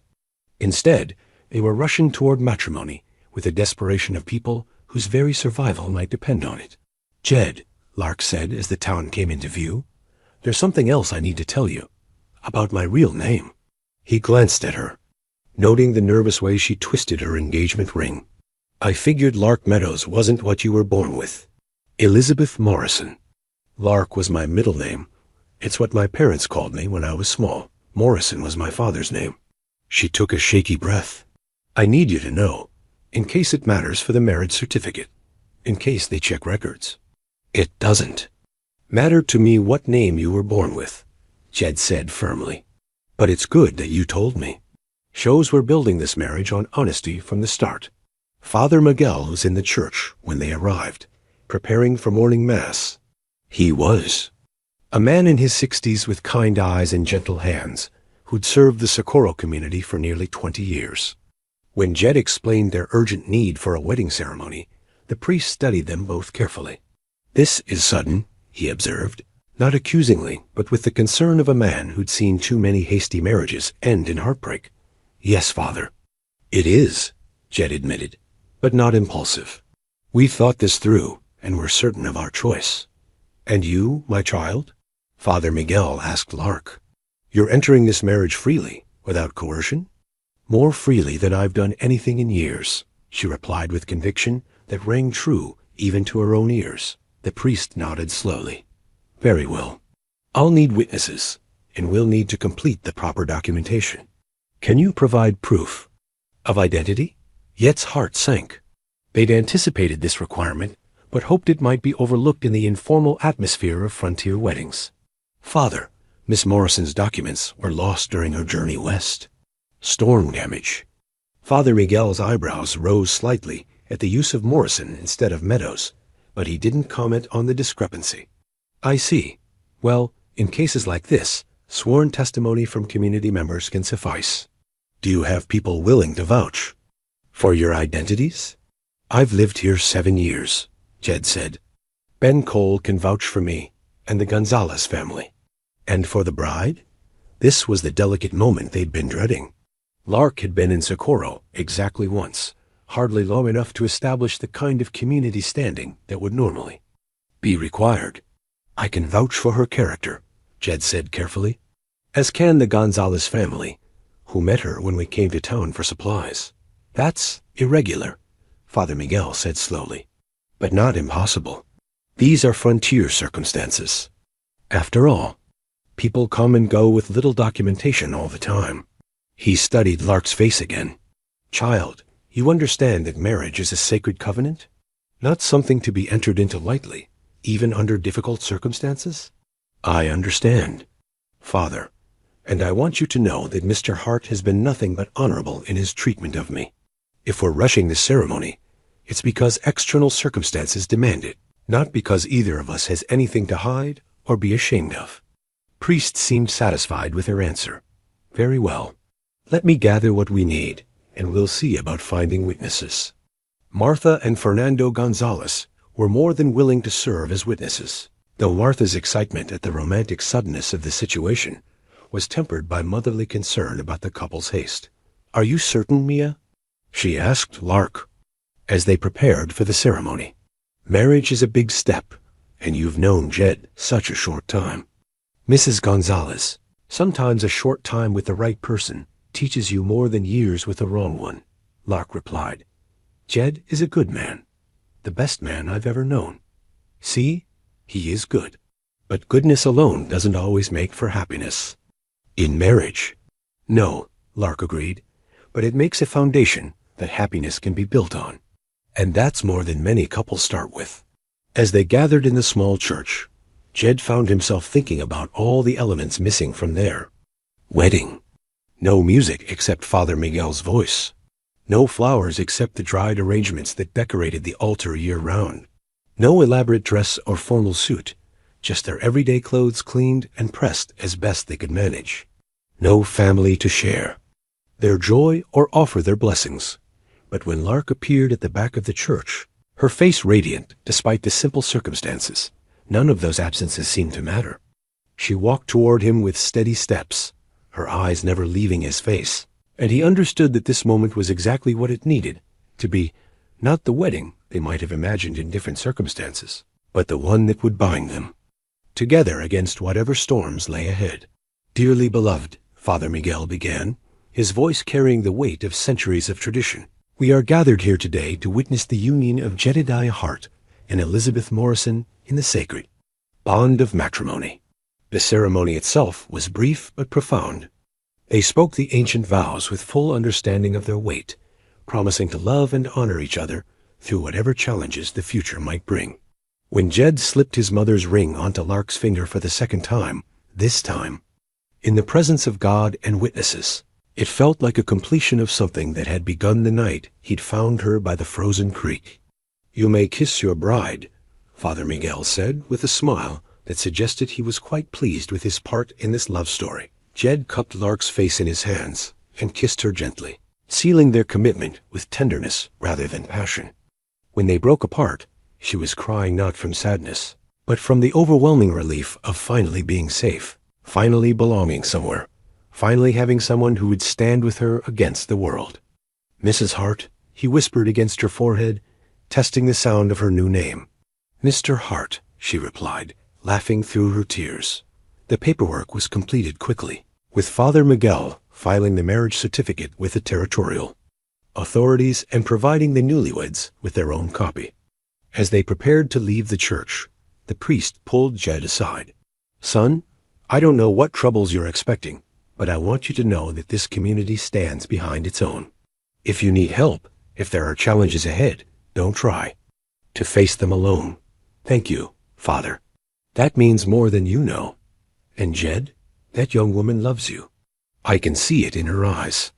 Whatever brought her to you, whatever circumstances made this wedding necessary, don't doubt that what you have is real."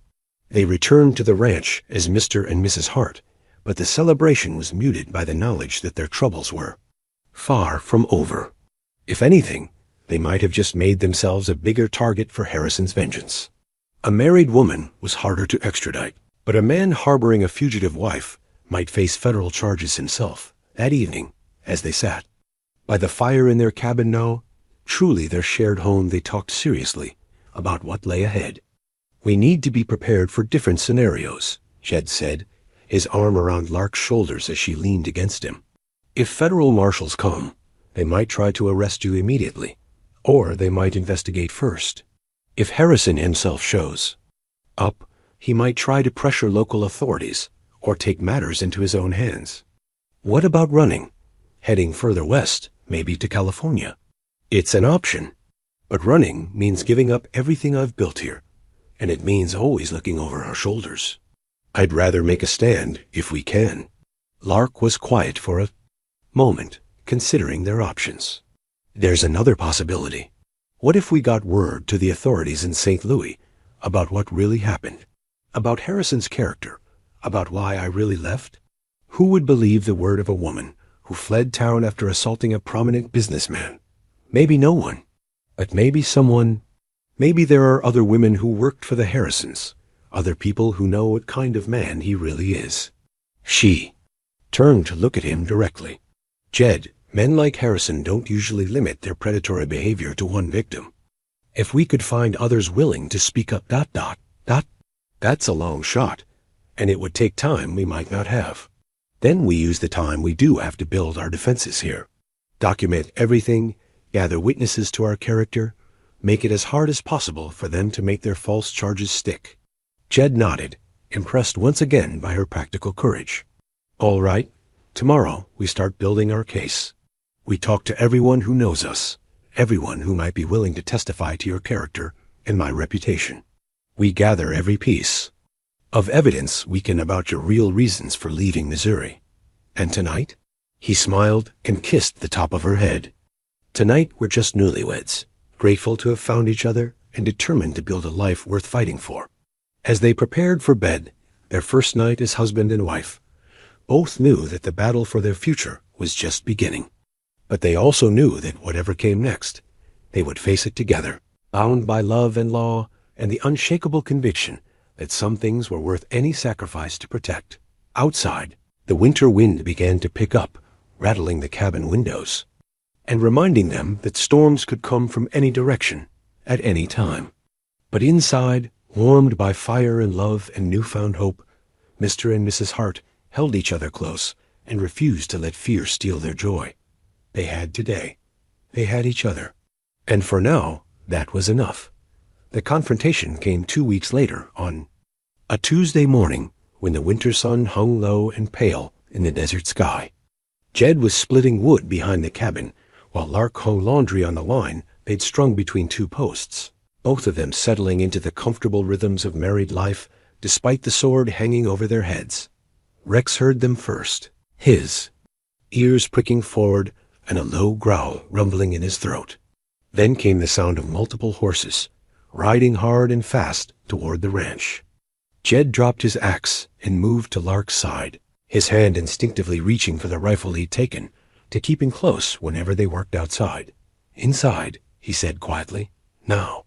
But it was too late for hiding. 3 riders crested the small rise that led to their property, and even at a distance, Jed could see the glint of federal badges and the purposeful way they approached. Behind them rode a 4th man well-dressed, soft around the middle, sitting his horse like someone unaccustomed to long rides, but determined to see this through personally. Charles Harrison had come to collect what he considered his due. "Mrs. Hart," Jed said, his voice steady despite the adrenaline coursing through his veins. "Go into the cabin and wait for me there. Whatever happens, don't come out until I call for you." "I won't hide while they—" "You will," he said firmly, turning to look at her directly. "This is exactly what we prepared for. Trust me to handle it." She searched his face, saw the calm determination there, and nodded. But instead of retreating immediately, she rose on her toes and kissed him fiercely. I love you, Jedediah Hart. Don't you dare let them take me without a fight. I love you too, and they'll have to go through me first. The riders pulled up about 20 feet from the cabin, their horses snorting and stamping in the cold air. The lead marshal was a lean man in his 40s with steel-gray hair and the kind of eyes that had seen too much of human nature's darker side. His companions flanked him professionally, hands resting casually near their weapons. Mr. Hart, the lead marshal said, touching his hat brim. I'm U.S. Marshal Thomas Wade. These are Deputies Miller and Carmichael. I believe you know why we're here. I have some idea, Jed replied, not moving from his position near the cabin door. Though I'm curious why federal marshals are concerning themselves with what sounds like a local civil matter. When someone flees across state lines to avoid prosecution, it becomes a federal matter. Wade's voice was professionally neutral, but Jed caught the note of skepticism underneath. This was a man who dealt with enough false accusations to recognize the signs. And who might you be looking for? A woman named Elizabeth Morrison, also known as Lark Meadows. We have reason to believe she's been staying on your property. Before Jed could respond, the soft man who'd ridden with them urged his horse forward. Up close, Harrison looked exactly like what he was, a man accustomed to having his way through money and influence rather than merit. His face was flushed from the hard ride, and there was something in his eyes that Jed recognized as the look of a predator who'd been denied his prey for too long. Marshal, there she is. Harrison pointed toward the cabin window, where Lark's face was partially visible behind the curtain. That's her. That's the woman who robbed me and tried to kill me. Mr. Harrison, Wade said with a warning tone, let me handle this. But Harrison was beyond listening to authority that wasn't his own. He climbed down from his horse with the awkward movements of someone unused to physical effort, his expensive boots slipping slightly in the ranch dirt. Elizabeth. Morrison, he called toward the cabin, his voice carrying an ugly note of triumph. You've led me quite a chase. But it's over now. You're coming back to St. Louis to face justice for what you did. A cabin door opened, and Lark stepped out with her chin raised and her shoulders square. She'd changed into her best dress, the same one she'd worn for there, wetting and pinned her hair up in a style that made her look every inch the respectable married woman she now was. My name, she said clearly, is Mrs. Jedediah Hart, and I'm not going anywhere with you, Mr. Harrison. Harrison's face went purple at her calm defiance. Your name is Elizabeth Morrison. You're a thief and a violent criminal, and that's enough, Wade interrupted, his patience clearly wearing thin. Mr. Harrison, you'll let me conduct this interview, or you'll wait with the horses. The marshal turned to Lark, his expression more curious than hostile. Ma'am, are you Elizabeth? Morrison, formerly employed by the Harrison family in St. Louis. I am Elizabeth Hart, née Morrison. I was briefly employed by the Harrison family, yes. And did you take $43 from the Harrison household without permission? I took 6 months of wages that were owed to me after Mr. Harrison repeatedly refused to pay what was agreed upon in my employment contract. She's lying, Harrison burst out. She was paid regularly, given room and board, treated like family. Lark's eyes flashed, and Jed saw the steel that had carried her across. Hostile territory shined through her composed exterior. Treated like family? Is that what you call it when you come to my room at night? When you corner me in pantries and tell me that my continued employment depends on my willingness to... How dare you? Harrison's voice cracked like a whip. Marshal, don't listen to her desperate lies. She's a disturbed woman, prone to fantasies and violent outbursts. Ask my wife, ask any of our friends. I plan to, Wade said dryly. But first, I'd like to hear the rest of Mrs. Hart's story. Jed stepped forward, close enough to offer Lark support without interfering with the marshal's investigation. Marshal Wade, my wife has been completely honest about her past from the moment she arrived here. She told me exactly what happened in St. Louis, and I believe every word. Your wife? Wade's eyebrows rose. When did this marriage take place? 2 weeks ago, Jed replied. Father Miguel performed the ceremony at the Socorro Church. We have the certificate filed with territorial authorities. Harrison made a sound like a strangled animal. A marriage of convenience, designed to avoid prosecution. Marshal, surely, you can see what I can see, Wade said, his voice taking on an edge that suggested his opinion of Harrison was deteriorating rapidly.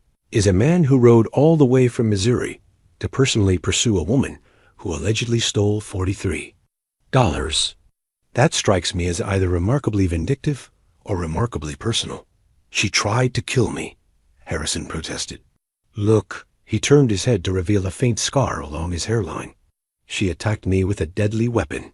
After you tore her dress and forced yourself on her, Lark said quietly. After months of telling me that my job depended on submitting to your advances. After your wife walked in and chose to blame me rather than face the truth about what kind of man she'd married. The silence that followed was thick with tension. Wade studied both accusers carefully, his experienced eyes reading the truth that lay beneath their competing narratives. Mr. Harrison, he said finally, in my experience, women who make false accusations of assault don't usually flee across 3 states to avoid prosecution. They usually make their accusations public and demand justice. She's cunning, and, in my experience, Wade continued, cutting off Harrison's protest, men who pursue their victims across state lines usually have more at stake than $43. Harrison's face went from purple to white. Marshal, I resent the implication. I'm not implying anything. I'm stating facts based on 30 years of law enforcement. Wade turned back to Lark. Mrs. Hart, do you have any witnesses to Mr. Harrison's behavior? Anyone who might corroborate your account? There were other servants in the household. A cook named Mrs. Brennan, a housemaid named Sarah. They knew what was happening, but they were too afraid to speak up. Their jobs depended on staying silent. And these women are still in Mr. Harrison's employ, as far as I know. Wade nodded thoughtfully. Mr. Hart, what can you tell me about your wife's condition when you found her? Jed felt the weight of this moment, understanding that his words might determine Lark's fate. She was half dead from exposure, Marshal. Starving, exhausted, clutching stale bread like it was precious. Her feet were torn from walking, her dress was damaged, and she was so terrified that the first thing she said was, "Don't send me back." That's not the behavior of someone running from justified charges. That's the behavior of someone running for her life. He's obviously been influenced by her lies, Harrison said desperately. She's manipulated him, used feminine wiles to... Mr. Harrison, Wade said with finality. I think I've heard enough from you for now. The marshal turned to his deputies, speaking in a low voice that didn't carry to the others. Jed watched their faces, trying to read the decision that would determine his and Lark's future. After several minutes of quiet conference, Wade approached the couple again. Mrs. Hart, he said, I'm going to need you to come with us to Socorro for further questioning. Not under arrest, he added quickly as Jed tensed, but for an official interview. And Mr. Hart, you're welcome to accompany your wife as her representative. Like hell, Harrison exploded. Marshal, I demand, Mr. Harrison, you'll get exactly what the law entitles you to, and nothing more, Wade snapped. And if I were you, I'd be very careful about making demands. False accusations are a serious offense, especially when they waste federal resources. As they prepared to ride to town, Lark took Yet's hand in hers, drawing strength from his steady presence.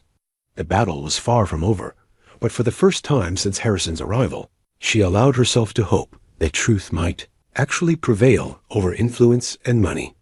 The showdown they'd been dreading was finally here. Now they would learn whether justice was truly blind, or whether it could be bought by men who believed their wealth entitled them to own other human beings. The sheriff's office in Socorro had never hosted such a gathering. Marshal Wade commandeered Sheriff Cole's desk while his deputies positioned themselves strategically around the room. Harrison paced near the window like a caged animal, his earlier confidence beginning to crack under the marshal's obvious skepticism. Jed and Lark sat close together on wooden chairs, her hand in his, both drawing strength from their united front. Before we proceed, Wade announced, I want to make something clear. This is not a trial. This is an investigation into allegations that may or may not warrant federal prosecution. Everyone will have a chance to speak, and everyone will be treated with respect. He opened a leather portfolio and withdrew several documents. Mr. Harrison, I've reviewed the complaint you filed in St. Louis. The charges are theft of $43 and assault with a deadly weapon. Is that correct? Yes, and I have witnesses. We'll get to witnesses. First, I want to hear your account of the events leading up to the alleged crimes. Harrison straightened his vest and launched into what was clearly a rehearsed narrative. According to his version, Elizabeth Morrison had been a difficult employee from the start, moody, ungrateful, prone to hysterical outbursts. She'd been treated with exceptional kindness by his family, even privileges far beyond what was typical for domestic help. We tried to help her, Harrison said, his voice taking on the practiced sincerity of a man accustomed to swaying juries through emotion, rather than facts. My wife even gave her some of her own dresses, treating her almost like a daughter. But Elizabeth became increasingly unstable, making wild accusations about my behavior, claiming I'd done things that no gentleman would ever consider. Wade listened without interruption, occasionally making notes. When Harrison described the night of the alleged assault, his account painted Lark as a woman who'd flown into an unprovoked rage when confronted about missing household money. She attacked me without warning, Harrison concluded, touching the faint scar on his forehead. If my wife hadn't arrived when she did, I might have been killed. I see. Wade set down his pen and studied Harrison's face. And after this attack, what did you do? I was unconscious for several minutes. When I came to, Elizabeth was gone, along with $43 from the household safe. You didn't pursue her immediately? I was injured, Marshal. I needed medical attention. By the time I was well enough to act, she'd disappeared. Wade nodded and turned to Lark. Mrs. Hart, you've heard Mr. Harrison's account. What's your version of these events? Lark took a steadying breath, feeling the weight of this moment. Everything they'd built together, everything they hoped for the future, hung on her ability to make this man understand the truth. Marshal Wade, she began, her voice clear and steady. I was hired by the Harrison family to serve as governess to their 2 children. The position was advertised as including room, board, and $7 monthly wages. For the first month, everything seemed normal. She described the gradual erosion of boundaries, the late-night visits that began as supposedly innocent checks on her welfare, and escalated into something far more sinister. She spoke of wages withheld for invented infractions, of isolation from other servants, of a deliberate campaign to make her dependent and vulnerable. He told me that my employment was conditional, she said, her voice dropping slightly. That if I wanted to keep my position, if I wanted my wages, I needed to show proper gratitude for his family's generosity. You're saying Mr. Harrison demanded sexual favors in exchange for employment? I'm saying he made it clear that my refusal would result in immediate dismissal without pay or references. In St. Louis in winter, for a woman with no family and no resources, that would have meant destitution. Harrison's face had gone red again. Marshal, this is exactly the kind of wild fantasy I warned you about. She's a disturbed woman who, Mr. Harrison, Wade said sharply. You'll have your chance to respond. Let the lady finish. Lark described the night everything came to a head. Harrison had been drinking heavily, she said, and had cornered her in the kitchen pantry where she'd gone to prepare the children's bedtime snacks. He tore my dress, she said simply. Said he was tired of my reluctance, that it was time I paid my debt to the family properly. When I tried to push him away, he became violent. I reached for the first thing I could find to defend myself. The skillet. Yes, I hit him once, hard enough to make him let go of me. He fell and struck his head on the pantry shelf. When Mrs. Harrison found us, I was still holding the skillet, and he was unconscious on the floor. And then, Mrs. Harrison began screaming at me, calling me names, threatening to have me arrested for attempted murder. She said no one would believe the word of a servant against her husband. She said they'd make sure I was charged with assault and theft regardless of the truth. Lark's voice grew stronger as she continued. So I took the 6 months of wages they owed me from the household money, packed what I could carry, and left that night. Wade made more notes, his expression thoughtful. Mrs. Hart, do you have any proof of these wage payments? Any documentation? Mr. Harrison never provided written wage statements. He said it wasn't necessary for household staff. Convenient, Wade murmured. Mr. Harrison, is it your practice to avoid providing wage documentation to your employees? It's not required by law, and most domestic help prefer to be paid in cash without records that might support their claims if disputes arise. Harrison's. Now your trained mind recognized the trap he'd walked into. Marshal, I resent the implication that I'm not implying anything. I'm asking direct questions about your employment practices. Wade consulted his notes again. Now, about these weaknesses you mentioned. Your wife, presumably? Yes, and several friends who can attest to Elizabeth's increasingly erratic behavior. I see. And what about the other servants in your household? The cook and housemaid, Mrs. Hart mentioned? For the first time, Harrison looked genuinely uncomfortable. They were dismissed shortly after this incident. Their services were no longer needed.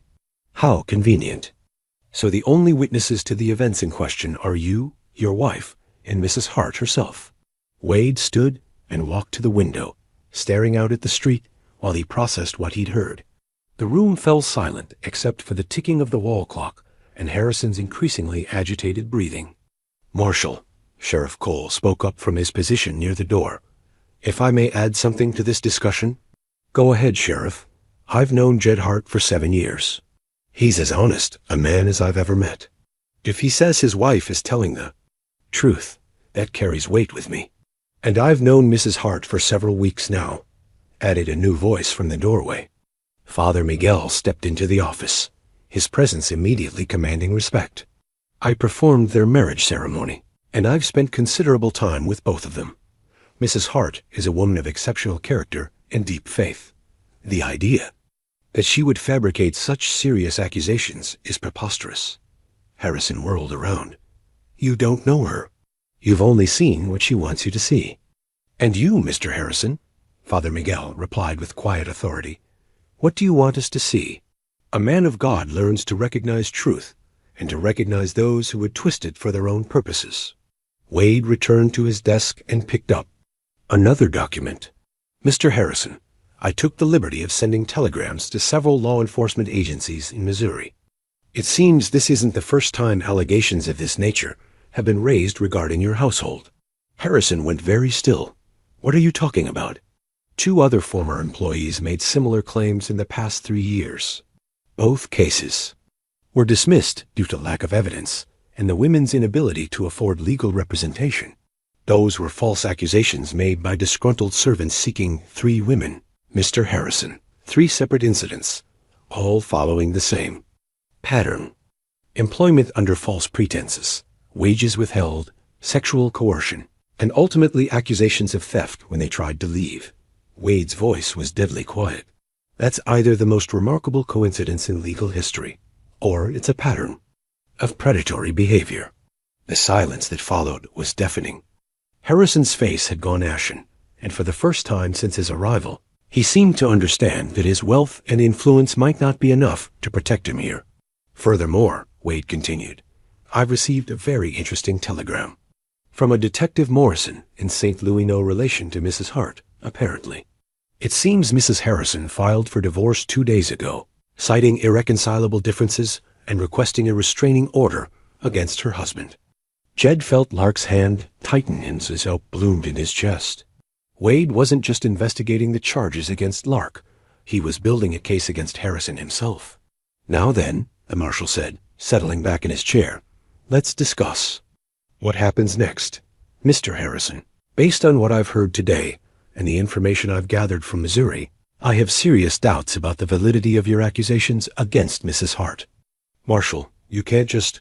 However, Wade continued, overriding Harrison's protest, I do have significant concerns about a pattern of behavior that suggests violations of federal law regarding the transportation of women across state lines for immoral purposes. Harrison's face went white.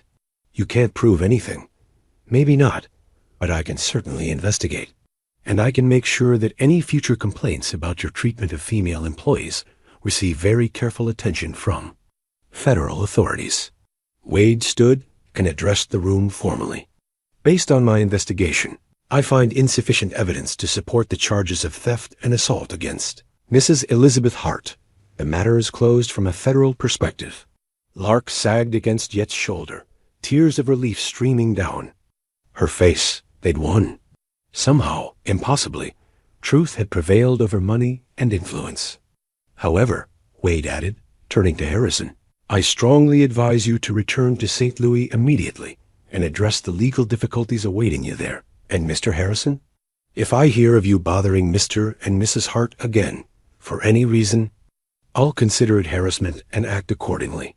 As Harrison and his expensive lawyer left the sheriff's office in defeat, Jed wrapped his arms around his wife and held her close. They'd faced the worst their enemies could throw at them and emerged not just victorious, but stronger than ever. "It's over," he whispered into her hair. "We're free." "We're free," she repeated, marveling at the words. For the first time in months, the future stretched ahead of them bright with possibility rather than shadowed by fear. They were going home. Together. 6 months later, the high desert of New Mexico bloomed with the kind of spring that makes men remember why they chose to call hard country home. The canyon walls painted themselves in shades of red and gold as the morning sun climbed toward its zenith, and wildflowers dotted the rangeland like scattered jewels. From the porch of their cabin, Jed Hart watched his wife hang laundry on the line, marveling at how completely she'd transformed not just his life, but his understanding of what life could be. Lark moved with the easy confidence of a woman who belonged exactly where she was. The haunted look that had shadowed her eyes during those first desperate weeks had been replaced by something that could only be called contentment. She hummed as she worked, always humming now, filling their home with melodies that seemed to rise naturally from a heart at peace. "Mrs. Hart," he called from his position on the porch steps, where he was mending a bridle while Rex dozed in the sun. "You're looking particularly beautiful this morning." She turned to smile at him, her face bright with the kind of joy that made ordinary moments feel precious. "Mr. Hart, you say that every morning, and I mean it every morning." The playful exchange was interrupted by the sound of approaching horses. Jed tensed reflexively, old habits from their time of troubles, died hard but relaxed when he recognized Sheriff Cole's distinctive bay gelding. The lawman rode with purpose, but without urgency, suggesting news rather than emergency. "Morning, Ben," Jed called as the sheriff dismounted. "Coffee's still warm if you're interested." "Wouldn't say no to a cup," Cole replied, tying his horse to the porch rail. "Got some news I thought you'd want to hear." They settled on the porch with their coffee, while Lark joined them, drying her hands on her apron. Over the months since their confrontation with Harrison, Cole had become not just an ally, but a genuine friend, someone who appreciated the quiet strength of their partnership and the way they'd built something beautiful from desperate circumstances. "Heard from Marshal Wade yesterday," Cole began, savoring his first sip of Lark's expertly brewed coffee. "Thought you'd be interested too. Know that Charles Harrison won't be bothering anyone else." "What happened?" Lark asked, settling beside Jed on the porch swing he'd built for her birthday last month. Turns out the divorce wasn't the end of his troubles. 2 more women came forward after news of the investigation got out. Women who'd worked for him years ago and had been too afraid to speak up. With their testimony and the evidence Wade gathered, the district attorney in St. Louis filed formal charges. Cole paused to take another sip of coffee, clearly enjoying the dramatic tension of his news. Harrison's been sentenced to 5 years in federal prison for violation of the Mann Act transporting women across state lines for immoral purposes. Seems he'd been using his shipping business to bring in vulnerable women from other states, specifically to exploit them. Jed felt Lark's hand slip into his, her fingers intertwining with his own. They'd known this day might come, but hearing it confirmed brought a sense of closure neither had dared to hope for. "And the money?" Lark asked quietly. "Full restitution ordered for all the women he cheated out of wages, plus damages. You'll be receiving a bank draft for $215, 6 months' wages plus interest and compensation for your suffering." $215 was more money than Jed had ever seen at one time. It represented security, opportunity, the chance to expand their small ranch, or perhaps start the family they'd begun talking about on long winter evenings by the fire. "There's more," Cole continued. "Mrs. Harrison, she's Mrs. Catherine Morrison now, took back her maiden name, wanted me to pass along a message. She's established a fund to help women in similar situations, and she wanted you to know that your courage in speaking up made the difference. Said you saved other women from suffering what you suffered." Lark was quiet for a long moment, absorbing the magnitude of what Cole had told them. Justice had not only been served, it had been served in a way that would protect others from experiencing the hell she'd endured. "I'm glad," she said finally. "Not glad that he's in prison. I wouldn't wish that on anyone, but glad that he can't hurt anyone else." After Cole left, they walked their property as they did most evenings, checking on the cattle that had multiplied from Yet's original 30 head to nearly 50. The extra pasture they'd been able to lease with money Lark had earned by taking in sewing from the other ranch wives was dotted with spring calves, their playful antics bringing laughter from both humans and providing endless entertainment for Rex. "Hard to believe it's only been 8 months since that storm," Jed mused as they paused by the creek where they'd first met. The water ran higher now with snow from the mountains, and wildflowers grew thick along its banks. "Sometimes it feels like a lifetime," Lark replied. "Sometimes it feels like yesterday." They'd established new traditions in their married life, rituals that marked their transition from desperate survival to confident partnership. Every evening they shared their thoughts about the day, their hopes for tomorrow, their dreams for the future they were building together. Every Sunday after church in Socorro, they visited the small cemetery where Father Miguel had helped them place a stone, marker for Yet's fallen comrades, a ritual that had helped him finally find peace with his wartime ghosts. "Lark," Jed said, as they turned back toward the cabin, its windows glowing golden in the sunset, "do you ever regret it? The way things happened, how fast we had to move." She stopped walking and turned to face him fully, her hands reaching up to frame his face. In the years since their marriage, the lines around his eyes had softened, the permanent tension in his shoulders had eased, and something vital had returned to his expression that she suspected had been missing since the war. "Jedediah Hart," she said with mock seriousness, "are you asking me if I regret marrying the most wonderful man in New Mexico territory? I'm asking if you regret not having the courtship you deserved, the fancy wedding, the time to be sure." She kissed him then, soft and sweet and full of all the love that had grown between them like desert flowers after rain unexpected, resilient and more beautiful for having bloomed in harsh conditions. "I had exactly the courtship I needed," she said against his lips. 2 weeks of you showing me every day through your actions that I was safe, valued, and cherished. Do you know how many women get years of pretty words, but never experience that kind of genuine care?" As they reached their cabin truly theirs now, expanded with a proper bedroom and a larger kitchen where Lark taught Jed to cook dishes his mother would have been proud of, Rex bounded ahead to claim his evening position. By the fireplace dot inside, Lark lit the lamps while Jed built up the fire against the desert's evening chill. The cabin had become a sanctuary filled with evidence of their shared life, books they read aloud to each other, quilts Lark had sewn during the long winter afternoons, furniture Jed had crafted with increasing skill and confidence. On the mantelpiece, in a place of honor, sat a small framed photograph taken by the traveling photographer who'd passed through Socorro in March. It showed them standing together in their best clothes, Yet's hand on Lark's shoulder, both of them smiling with the quiet satisfaction of people who'd found exactly where they belonged. "I have something to tell you," Lark said as they settled by the fire with their evening coffee, a ritual that had become as essential as breathing. Something in her tone made Jed look up sharply from the piece of wood he'd been whittling into. A toy horse for the preacher's youngest son. "Good news or concerning news? That depends on how you feel about expanding our family." The words hit him like a lightning bolt of pure joy. He set down his carving and stared at her, afraid to hope, afraid to assume what she might mean. "Lark, are you saying—" "I'm saying that come October, Rex is going to have to share his position." as the most spoiled member of this household.